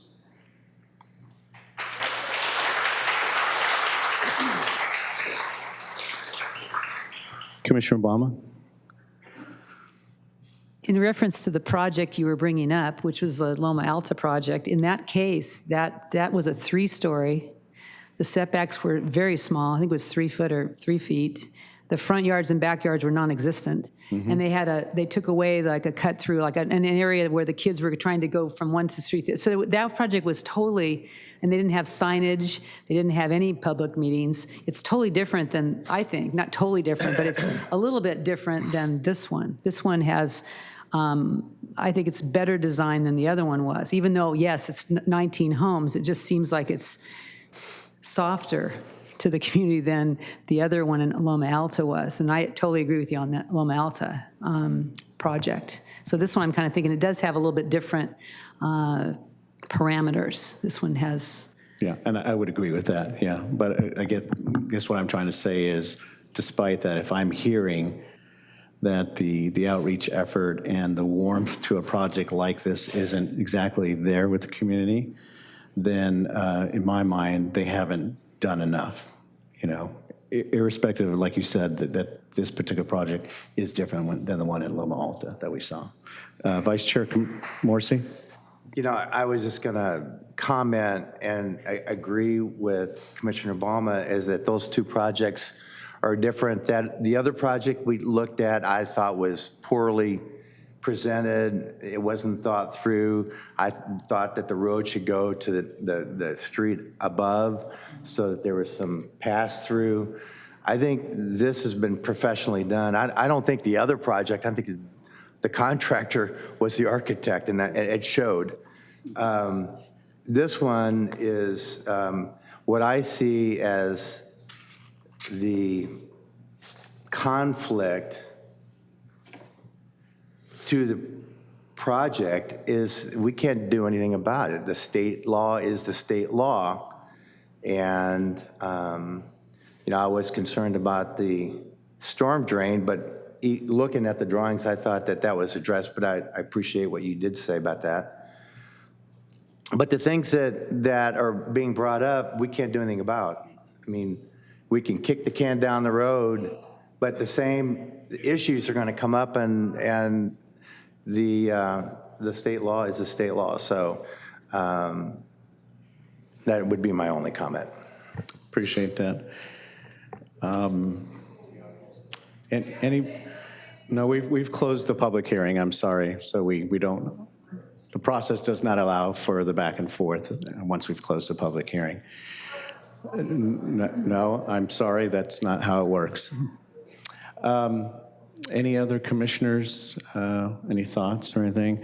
Commissioner Obama, go ahead. Commissioner Malik brought up was the, what Commissioner Malik brought up was the traffic, a cumulative traffic study that could be done. I think that's a good idea for general idea going forward, not so much just this one project as far as holding this one accountable for. I think it's a good recommendation we can do to the city council to say maybe that's something we should do, because all these density bonus projects are going to start coming up. It's going to get worse. So what you said was right, and I kind of would like to maybe, I'm not sure if that's a motion for this project, but just something we can say for the future. Agreed. It's good. Yeah. Right. So I totally get behind that. So anyway. Kent. City planner, question I have is that after a development goes through and it's very apparent that there's traffic that's going too fast and there's a safety hazard, can they put in speed bumps or other things to mitigate those issues later on? Commissioner Morrissey, so the city Public Works Department has a traffic calming program. Earlier this year, this neighborhood benefited from the full funds of last fiscal year's budget for traffic calming, and I'm not sure the exact number, but a number of speed bumps were installed in and around this community. So it's something that the Transportation Engineering prioritizes the list of traffic calming efforts, and there's only so much money that goes around. We couldn't tie a particular project to do traffic calming after the fact. That's just not something that we can do. There's no nexus for that. Thank you. Commissioner Malik, since you surfaced another idea aside from just the routine approval of this project, do you want to make a motion that captures what you started? Sure, thank you. I'd make a motion that the City Planning Office approach the traffic study for the cumulative impact of these projects that are going through, whether that has to go to the City Council for approval, because it certainly has some funding tied to it. But the larger concern is this cumulative impact of the growth that we see, I don't think is fully realized, and the current approach is one that requires us to look at it by individual project, and I don't think we fully appreciate that overall impact. At least we don't capture it, I guess I should say. Not a question of appreciating it, because you guys work very hard to do what you do. So yeah, I think it's important that we do that from a public safety perspective, from an impact on our existing communities, and what does that entail. So maybe not as articulate as I would have liked to have been with that, but the gist is there that that's what we need to do. And if we need to wordsmith that, I'm happy to do that after the fact. Okay, so just so... Motion to have an expanded traffic study for the cumulative impact of development by community within the city. Is that motion include approval of the project as is, and that's the additional layer on top of that approval, or just simply that? Just that itself, I believe. On its own? Yes. So... I don't know if we could tie this to that, but it certainly has an impact. Okay, so we have a simple motion, and City Attorney, I might need your input on this, a simple motion to have staff, help me out here, Commissioner Malik, bring to the council the suggestion that a cumulative approach to projects like this get a cumulative analysis. So that's the motion, not a motion for the project approval. Is that sufficient? You heard the dialogue here. And so no motion on the project, just a motion to do a cumulative analysis. Chair Rosales, I'd offer a couple comments perhaps before Absolutely. The Planning Commission votes on the said motion. Again, the city has adopted traffic VMT analysis and level of service analysis guidelines. I think one approach might be to revisit those guidelines potentially and lower the threshold perhaps on when something gets analyzed. That's something that that this body actually recommended to the City Council when we adopted those guidelines, but the City Council chose to stick with the state example of using 1,080 ADT a day. The state, by policy, has gone away from level of service impacts for analysis for CEQA purpose. We no longer analyze level of service impacts for CEQA purposes. We analyze vehicle miles traveled. And so the direction that you're proposing would be contrary to the state direction to further analyze VMT and getting people out of their cars and reducing traffic trips as opposed to studying impacts to intersections and how they function. So I would recommend that potentially amending the motion to analyze our existing guidelines, which dictate when we do traffic studies. To do traffic studies, cumulative impacts, there's points in time where, depending on the type of environmental document that's being prepared for a particular project, the cumulative impacts actually are analyzed, and a host of projects are analyzed together to make sure that overall those projects aren't overwhelming our circulation system, among other things, water infrastructure, all those things. Those are typically involve larger scale projects that require an environmental impact report. A section within the EIR is cumulative impacts. So I'm not sure that we would get very far with analyzing traffic as a whole in Fire Mountain as an example. We could establish a baseline, which I think to some extent the Traffic Engineering Division of Public Works has done so to date for certain segments within Fire Mountain. So that's what I'd have to offer on this said motion. Okay. So Commissioner Malik, you heard that. We still need to take action on this project, though. And, so we could either take action on this project as a standalone. We could layer in your additional thought on the analysis. I think to Sergio's point, taking this as a standalone to address the current approach is what we need to look at. And then if we can understand what those changes to that approach are, so that we can have a back brief on that once they've looked at that. We're looking at the larger piece here. Got it. So I think it's an outgrowth of this impact that we see with projects like this that we're all seeing. And we all live in the community, so we understand that, and we experience it. So I think it's important that we take a look at that on its own merit. Okay. And I appreciate your inputs, Sergio, because I know that it's challenging, and I know that you're looking for ways to help make things better, and that, quite frankly, we're often constricted by state law that is very challenging. Okay, so we have a motion on its own to do some further analysis and bring that information back to this body. So why don't can I get a second if there's an interest for a second? I would second that. So we have a motion by Commissioner Malik, a second by Commissioner Balma to city staff to engage and offer or provide some additional analysis. So let's vote on that.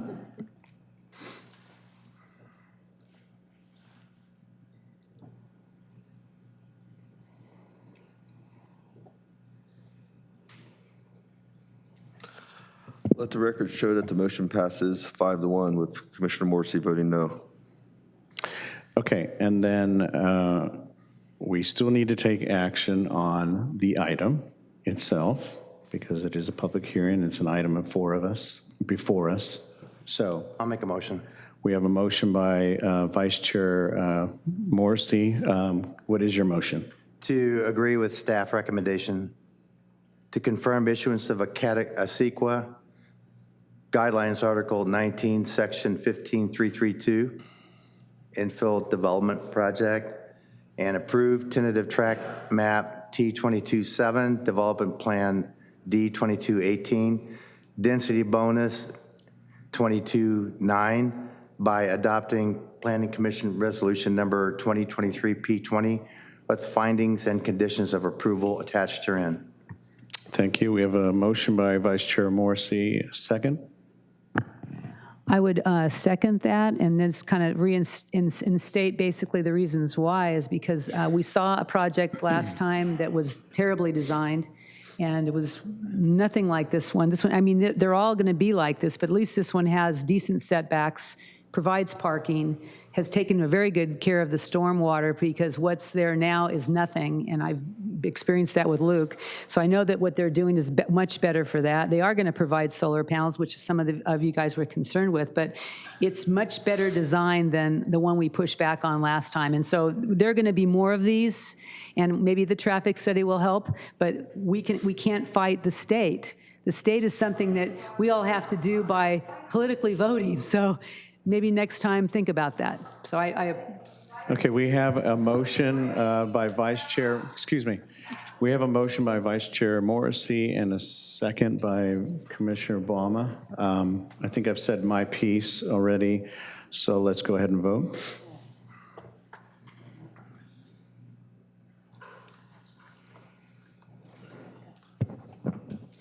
Let the record show that the motion passes 4-1 with Commissioner Rosales voting no and Commissioner Malik abstaining.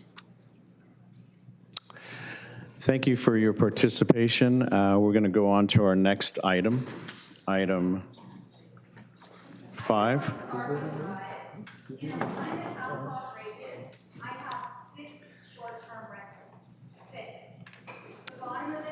Ma'am, if you could take, we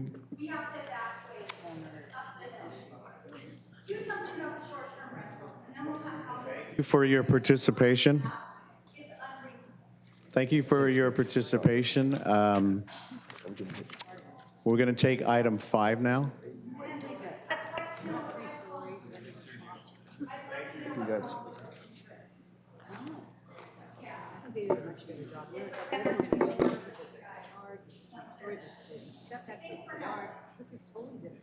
It's much better.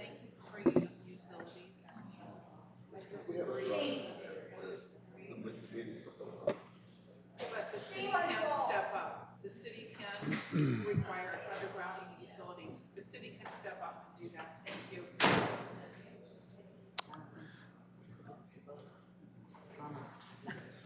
Okay, I think we're ready to take on item 5.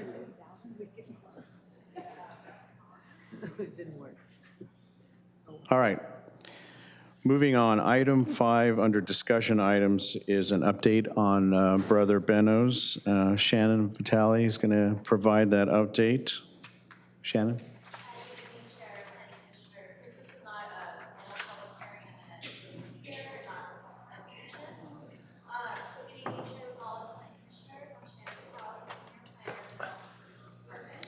Shannon, is your mic on? My apologies. I will restart. Good evening, Chair Rosales, Planning Commissioners. I'm Shannon Vitale, Senior Planner in the Planning Division.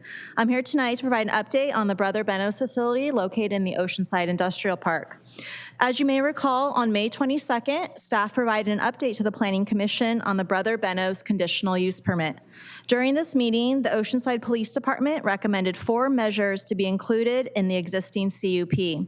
These measures included monthly meetings between Brother Benno's, the Oceanside Police Department, city staff, and the Oceanside Industrial Park representatives.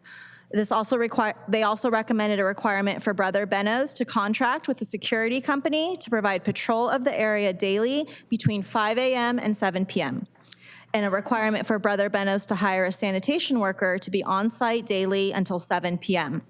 There was also a requirement for Brother Benno's to provide a 24-hour contact phone number to the Oceanside Industrial Park business owners.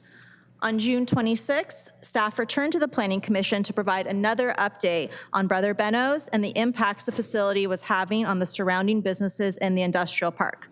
During this meeting, the police department reiterated the 4 measures mentioned previously and recommended that they should be included in the existing conditional use permit. They also suggested eliminating sack lunch service. However, after further discussions, it was determined that the provision of sack lunches is an important service provided by Brother Benno's and should not be eliminated at this time. At the June 26th meeting, the Planning Commission directed staff to immediately begin implementation of the monthly coordination meetings. A committee comprised of city staff, the police department, Brother Benno's management, and the Oceanside Industrial Park representatives has been formed, and we've had 2 meetings to date. The committee members have agreed to meet on a monthly basis to discuss Brother Benno's operations and the impacts to the surrounding businesses. Some of the actions that have taken place as a result of these coordination meetings include Brother Benno's hiring a security firm to patrol the industrial park between 4 a.m. and noon and from 11 a.m. to 7 p.m.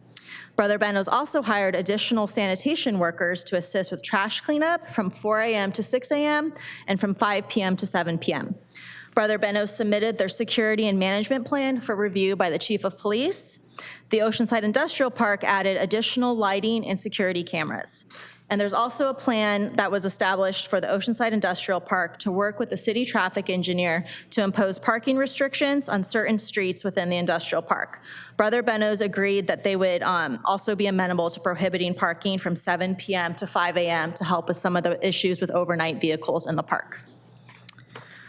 Additionally, city staff and the police department have met with the city manager's office to discuss the Brother Benno CUP and the appropriate recommendations to move forward. The chief of police has reviewed the security and management plan provided by Brother Benno's and proposed revisions to that plan. Brother Benno's indicated they will revise their security and management plan as suggested by the police chief, and that was included as an attachment to the memo. Although several of OPD's recommendations have already been implemented, staff is recommending amending Brother Benno's CUP to formally incorporate these measures identified by OPD. Additionally, staff recommends revising the existing condition of approval number 33 to require the police chief to review Brother Benno's security plan every 6 months. And then at this time, staff is seeking direction from you, the Planning Commission, to proceed with formally revising the existing CUP. So that concludes the update for the past 2 months on what's occurred. We also have OPD here if you should have any questions for them. Thank you. City Planner, anything to add to the internal process, the review process that's been going on? The only thing we'd offer is that the Planning Commission does have a standing committee that deals with this issue. Perhaps it would be a good opportunity to kind of reignite this standing committee and come back on a more regular basis to that group to report on our monthly meetings with Brother Benno's. It's completely up to the discretion of the Planning Commission if they want to do that. As Shannon outlined, we are recommending amending the CUP to add these conditions so we have some things to track to make sure that the Brother Benno's is complying with the requirements of their permit to operate in that facility. So we'd ask that you provide that direction tonight, and we'll be happy to bring back that CUP for a formal update. Commissioner Baumann, did you have something? You went through the whole security hours for the patrols. I don't know exactly when a lot of this stuff happens, the break-ins and all the vandalism that's going on. Is it happening during those times that we're going to increase the security, or is it happening overnight when there's nobody there?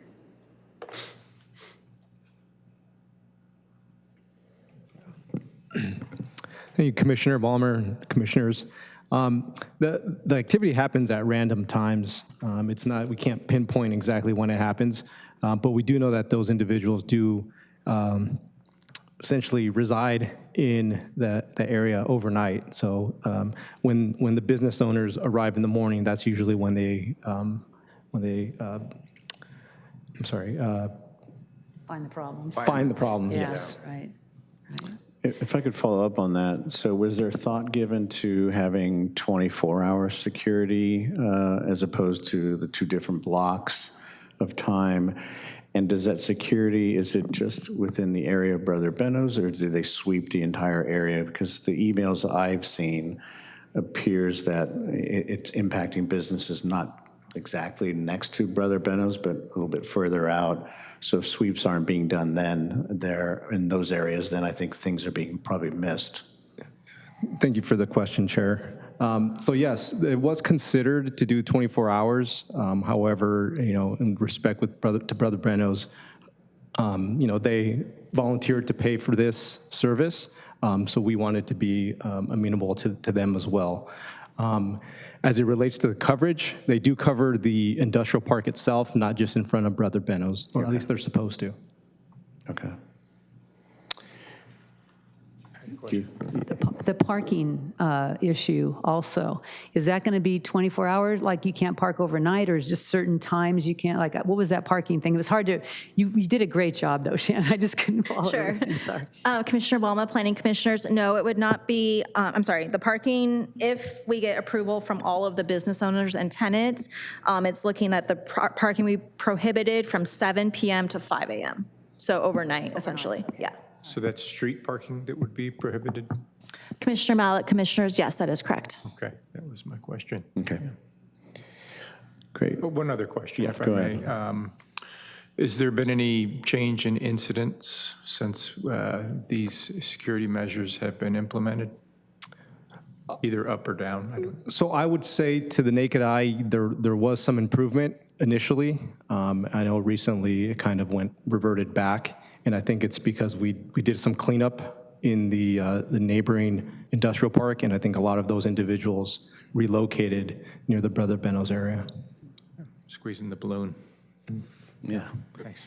Well, we'd like to hear from the public on this one, because we know that the public's been impacted by the good that Brother Benno's does. Clearly, the community does as well appreciate what Brother Benno's does.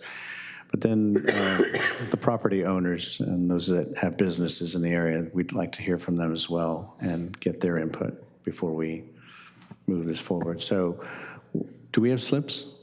Chair Rosales, yes, we do have Great, 4 thank you. slips this evening, so if you'd like me to proceed. There we go. All right. Mr. McNamara? Yes. Please come forward, and you'll have 3 minutes to speak.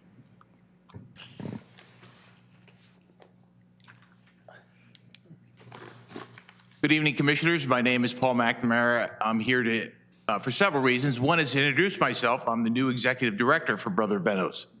And I've been there all of not even quite 2 weeks. But I was also the mayor of Escondido until recently. And in that role, I spent a lot of time dealing with this very issue. And I also chaired the elected committee from all along the 78 talking about homelessness. And one of the things that we found out is that one of the things you have to do with homelessness is you have to manage it, okay? It's not really going to go away.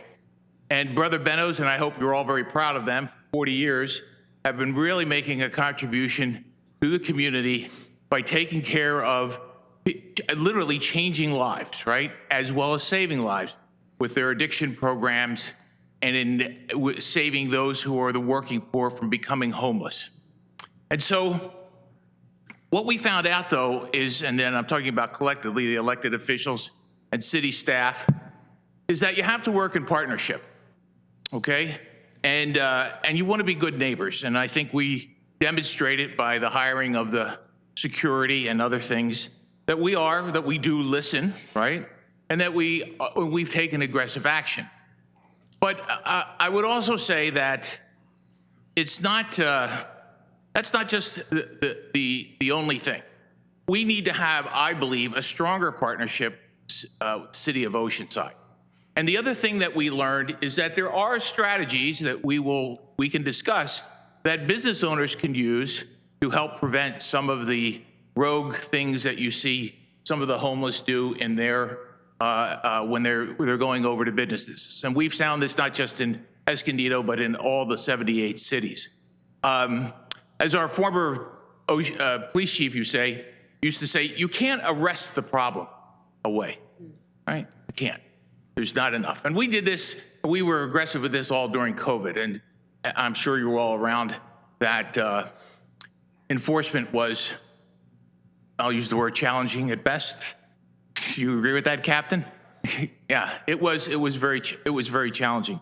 But there are things that you could do, and we think that we are best suited for that. And the last thing I want to say is, as the former mayor, I don't envy you sitting up there, and I want to thank you for your service, because all the decisions you make are very, very difficult. And if you haven't been to Brother Benno's, I want to personally invite you to come over and see what we do and see the goodness that that organization, 40 years, has been doing for the community of Oceanside. Thank you very much. Thank you.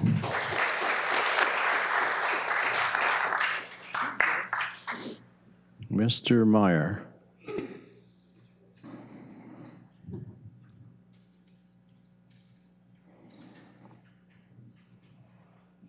Yeah. Go ahead. All right. Good evening. I'm Ben Meyer. I'm the Essential Services Manager over at the Brother Benno Foundation. A lot of, obviously, what we're talking about here tonight falls under what I do there. Just a quick update to let you guys know we did hire a private security firm. They've been on for about a month. We have 2 separate guards. One will start at 4 a.m., work till about noon. The second one comes in, works from 10:30 till about 7 o'clock at night. They patrol the whole area that's outlined. Conditional use permit. What we're working with right now, obviously, it's a difficult position to take a private security firm that's used to working property by property and tell them you're going to patrol 30 some odd properties and you're only paid for doing it. So we're putting the bill for that, and we're working on a program to work with them to ensure a comprehensive patrolling of the whole entire area while also making it cost effective for us. It's not sustainable right now, what we're taking on, but we're doing it with intention, sort of a pilot program, good neighbor, anything we can do to try to do our part. Same thing with the sanitation deal. Cleaning 30 some odd properties could become tedious for somebody who's only being paid one, and obviously we'd have to prove that all of the security issues, all the trash are directly related to Brother Benno's. Otherwise, all these places are just getting security trash cleanup. We are all for collaborating, working together, seeing how we can make this work. So far, we've seen a positive impact. We're really happy about that. We're kind of keep that going, continue our collaboration and cooperation with the City Oceanside Police Department. I know our security firm is in talks with the police department, I believe, about further collaboration, the way they can work together to help us.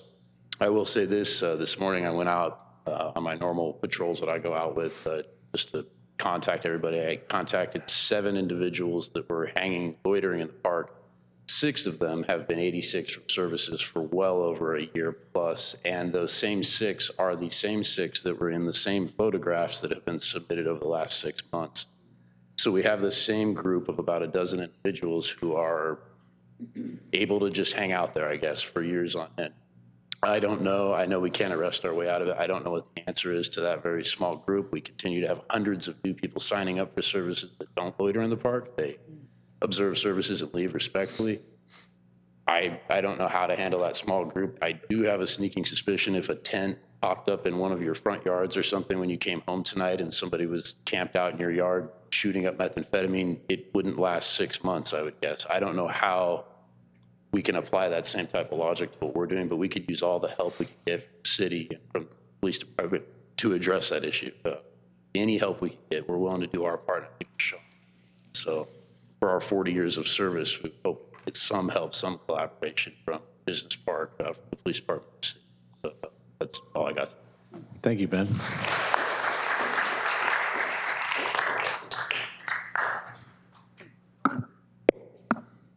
Good evening. My name is Andrea Contreras. I'm an attorney. I represent several of the property owners and landlords who own the businesses surrounding Brother Benno's in the business park. My clients have participated in the 2 meetings that have taken place. They are willing to continue to participate in them as long as necessary. They appreciate some of the inroads that have been made. But they want me to come here and tell you tonight that they continue to lose tenants, that they continue to lose potential tenants. I think that several of them have submitted emails to you and a Google document talking about how many tenants they're losing on a regular basis. They continue to lose money repairing property damage. And the issue is that they own buildings in other industrial parks and other business parks, and they don't have these problems because there are not services like Brother Benno's there. I don't like coming up here and talking this way about Brother Benno's. None of my clients like it. They provide an amazing and very necessary service. It remains our position that they are in the wrong location. There is a conflict of uses there. They also do not agree that it's only a small group of the same people over and over again. You know, that remains information that we could provide to you. This being said, at the very least, it's time to hold a hearing to amend the CUP and also to have rescission of the CUP on the table. All of these wonderful things that are happening and that perhaps will have an impact are completely unenforceable unless they're a condition of the CUP. And right now, none of them are. So we would ask that you set a hearing date for a due process hearing to amend and or rescind the CUP. Thank you. Thank you.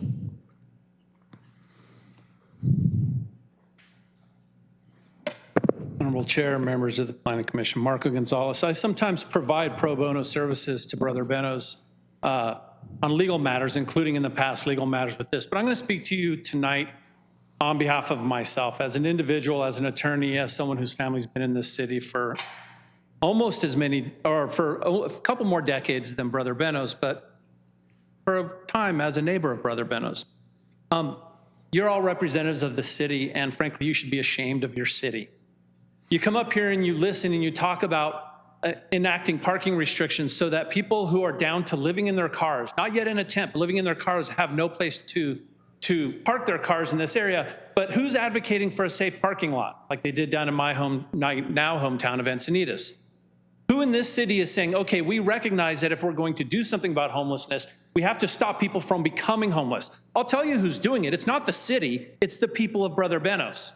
And that's shameful. It's shameful that we come here and talk about enforcement when we're not doing the enforcement that we're supposed to be doing as the Oceanside Police Department. When we're going to a charity that does this amazing service and has for decades and has proven itself, and we're saying spend more money, not on homelessness, but on picking up the trash from people that we've 86 from our facility. Now, Over a year ago, we sat here and we heard you have to have a digital card system so that you can keep a database and you can 86 people and you can know that you're not serving those people who are creating a nuisance to the community, because the police have a list and they want to create a bigger list of people that you aren't allowed to serve. So we raised the money. My clients, myself, we donated the money to Brother Benno so that we could implement this program. And now we have a list and we have people who are 86 from this facility who still hang out in the neighborhood. Is it our job to deal with people who don't come to our facility but cause problems with the neighbors? I don't think it is. And I think it's shameful that OPD and that this city doesn't take more seriously the obligation to go down there and do their job and do what's moral, just, and right with respect to the homelessness issue and the crime that's being committed on the neighbors, because it's not all our responsibility. Now, I'll remind the city attorney, I'll remind the staff of the Religious Land Use and Institutionalized Persons Act. I've told the city this before. You have a very narrow window within which to do enforcement of land use against a religious institution that is performing something within the express goals of that religious institution. And that is feeding people, that is serving the homeless. To the extent that your imposition of conditions, your enforcement, or your attempt to revoke the CUP would infringe on Brother Benno's right to perform its core services as a religious institution, you will violate that federal act. So while folks are going to come and say, we think they should be somewhere else, guess what? They own their facility, they've been there longer than you, and they're not going anywhere. If I have a legal leg to stand on, if I have a law firm in this county, if I have $1 in my bank account, they will not move. Deal with it.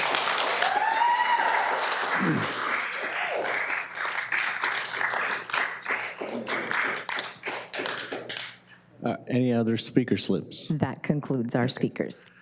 You are welcome to come up and follow Mr. Gonzalez, or we will finish our input from the public and go to commissioners. We'll start with you, Commissioner Obama. You're first on the. I didn't know I had my light on, but that was a powerful speech. I definitely, I didn't have my light on, but I just was going to say that was a very powerful speech, Mr. Gonzalez. I appreciate your passion. It's a total dilemma. I'm on the fence. I mean, I know I was a business owner there ourselves, and we had the same situations. We know what's going on. It's Brother Benno's has attracted the people that are in the park, because I was there before. You were there with your restaurants and whatever you saw before and after too. So it did attract those, and if there's 6 or 12 or how many, we've heard 12, 6, we've heard all different kinds of numbers of individuals. I can't believe we can't get these individuals into our hopefully new navigation center, just take them there and say, here you go, and see if they can maybe help them, because it seems like they're just doing it over and over again. I mean, if they're the 6 or 12 people, we have a 50-bed facility. We are doing something as a city of Oceanside. We are doing something that's helping. We're not, the city's stepped up, I think. I mean, we don't have a parking lot yet, but okay, let's get a parking lot. But I think that, is there anything we can do as the police officers to take these, like the hot team, can they take these 6 or 12 people there now and see if they can maybe. Commissioner Baumann, thank you for your question, and commissioners. Yes, most of those individuals have received services from the hot team, and multiple times, and they've all been kicked out of not the navigation center, but the housing that we provided for them multiple times. Yes. Okay.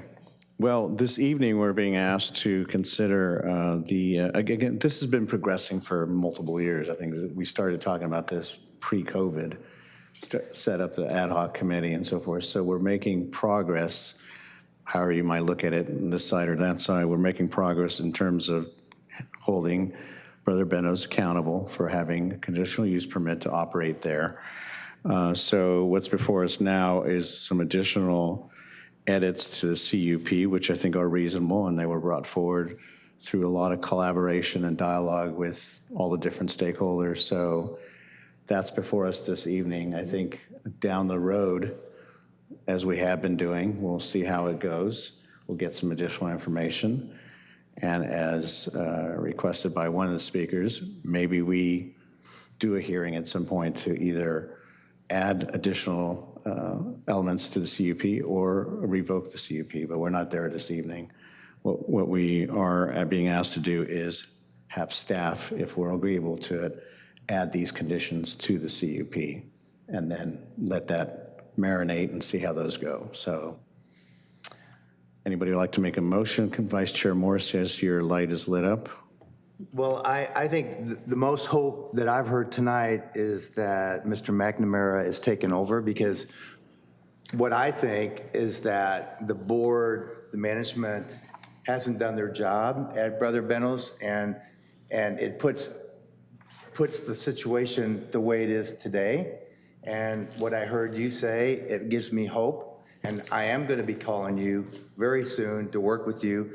And what I want to see, so I've been to, I guess it's the Navigation Center, San Diego Rescue Mission, and they have a system that brings people in, but then they don't just feed them, they try to get them back well so that they can go back into society and they don't have to be getting food from somebody. What does Brother Benno do? Do you have a metrics?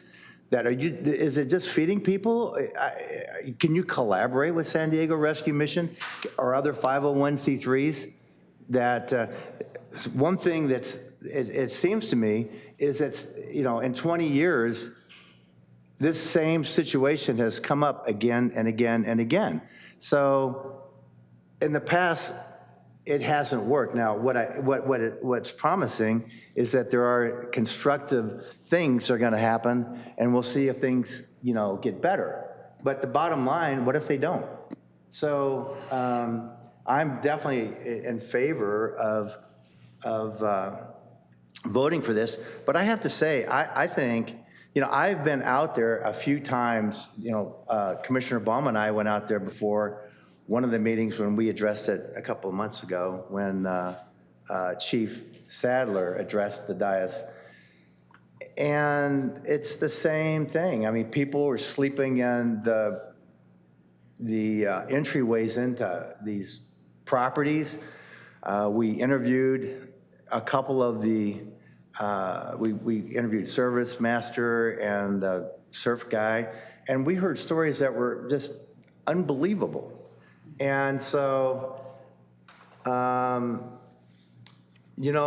Benno does a great job, but they haven't done a great job to their neighbors. And I think that I want to see, I mean, we are in a capitalist society, and I think all the neighbors that own buildings there are in favor of Brother Benno's and what they do. But at the same time, Brother Benno's needs to reciprocate by doing a better job, and that hasn't been done. And I think when Officer Valdivinas was here a couple of months ago, he said, in the 20 years that I think he's been part of the police department, it's the same thing over and over again. And what's the definition of insanity? Doing the same thing but expecting a different result. So hopefully this is a step in the right direction. But I think personally you need 24 hours, because I think it's at 7 o'clock that everybody comes back. The cockroaches come out at night. And so, I don't think this is going to handle it, but I think it's a step in the right direction.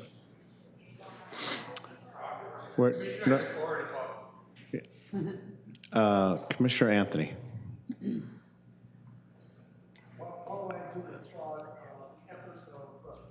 Sorry.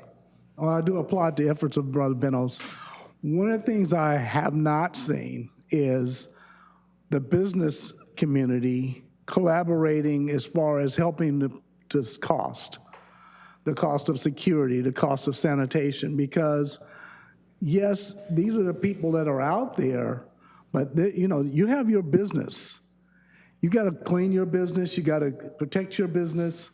Just like Brother Benno's has to do their part, you have to do your part as well as a business community. When we have homeless shelters and trash and these camps out here on the streets, the city comes along and cleans those up. So they don't ask Lowe's to clean it up. They don't ask Walmart to clean it up. They don't ask the business owners to clean it up. The city does that. And so what I think is important is that, yes, Brother Benno's have to do their part, and I believe that they are. I'm involved with Brother Benno's a lot. So I believe that they are doing their part, and they're asking the business community to help them do this. And so while they are doing theirs, the business are doing theirs, the city does ours, right? We can solve this problem. But I don't like to see more imposed on an agency that is helping people so much. They do so much work. It's more than just feeding people, giving them sack lunches. They're helping the elderly. They're helping people who can, just get off the street. They're helping people who just don't have enough money to make the bills and pay. They do a lot. They do a lot. And so, for us to impose more on them, I believe is not righteous. It's not a justice thing. So while I'm in favor of the additional CUPs, I also would ask the business owners, you're going to meet like that, then you're going to have to come together on that and share in that cost.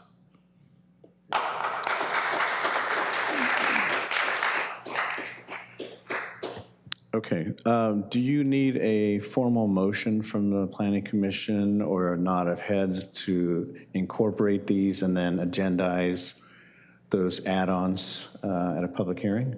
What do you need from us? Chair Rosales, it would be best if the Planning Commission gave clear direction. That might be done through a motion in a second and a vote on that motion. Okay.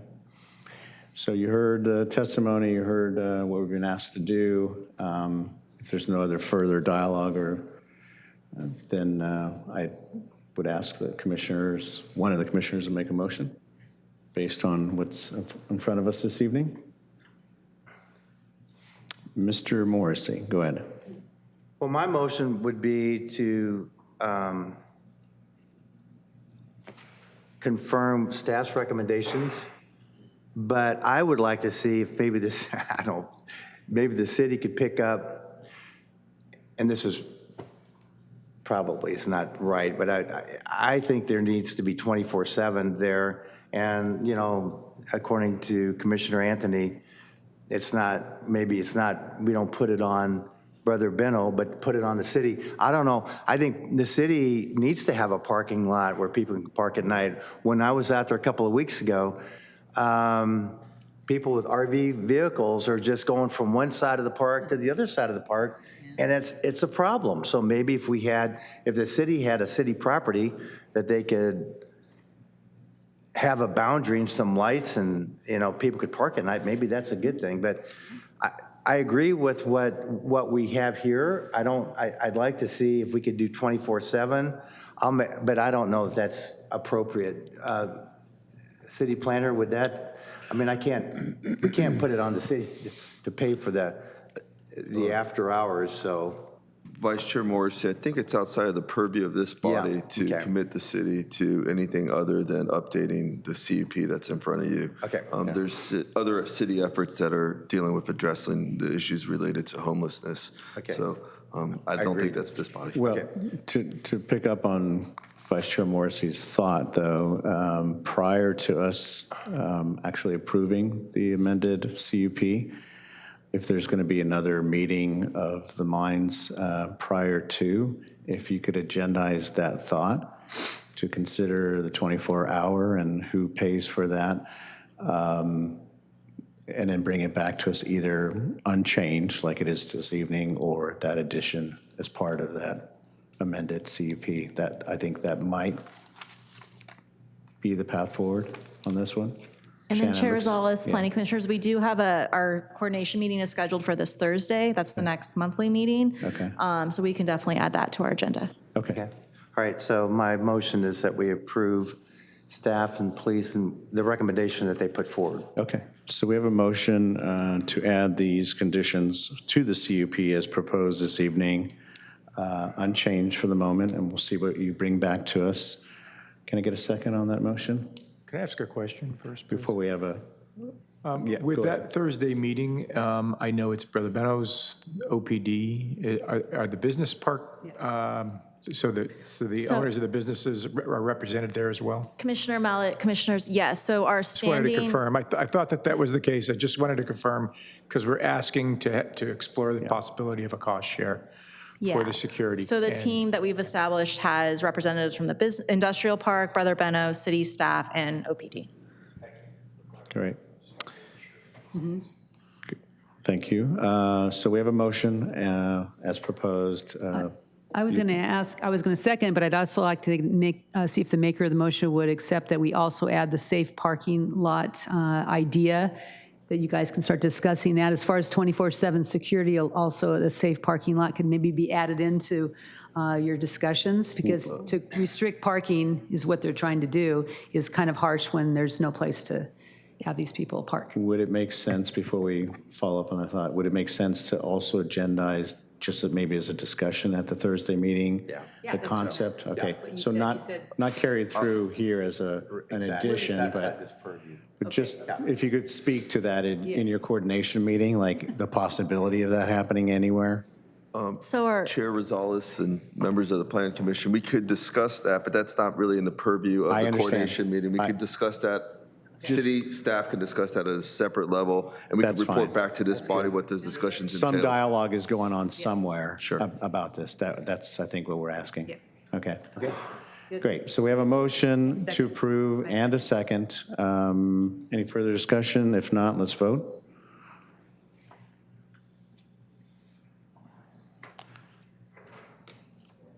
Let the record show that the motion passes unanimously. Great, thank you. All right, we will go to our last item on the agenda, and that is city planner and commissioner reports. I will lead us off. I really don't think I have anything to report this evening. If I remember something, I'll come back to myself. Vice Chair Morrissey. No report. Thank you. Commissioner Balma? No report. Commissioner Anthony? No report. Dodds? Nothing to report. Ooh, clean slate. Commissioner Malik? Look at that. But we're not going to let you off so easily. City planner? Thank you, Chair Rosales, members of the Planning Commission. Just a quick, brief report on some upcoming items that'll be coming before this body and City Council. At our meeting on September 25th, we will have a regular coastal permit for some minor improvements to a home located within the appeal jurisdiction of the Coastal Commission. Property is located at 1830 South Pacific Street. At that meeting, we'll also hear an update from our principal planner, Russ Cunningham, on our efforts with our general plan update and what's, kind of what the next steps are and what the schedule is going to look like from now until the project comes before this body for formal adoption. At our meeting on October 9th, the Loma Alta Terraces project that was referenced during the earlier public hearing item tonight will be coming back to this body for public hearing and action on that project. And we also will be asking the Planning Commission to consider a conditional use permit for the storage of hazardous materials at 2950 San Luis Rey Road. It's a pool supply company that just wants to carry more volume of certain materials that would require and triggers the CEP requirement for storage of hazardous materials. And then moving out to the meeting on October 23rd, we'll be asking the Planning Commission to consider a development plan for a restoration project associated with Loma Alta Creek. The stretch of Loma Alta Creek that's being restored runs from Coast Highway west to Buccaneer Beach. And so part of that plan includes revegetating the riparian areas and also including a public walk and some benches, a public trail that would connect basically Coast Highway to Buccaneer Beach Park. We're also asking the Planning Commission to potentially consider a development plan and conditional use permit for a car wash located at El Camino Real and Villa Las Rosas, just north of the 78 freeway. And then finally, at that meeting, we'll be asking the Planning Commission to consider a recommendation on a general plan amendment, zone amendment, tentative map, and development plan for 164 townhome development at the site of the former Pacifica School Elementary School. It's a property owned by Oceanside Unified School District that they have a development agreement, or they have an agreement in place with Meritage Homes, who's looking to entitle that project for 164 townhomes.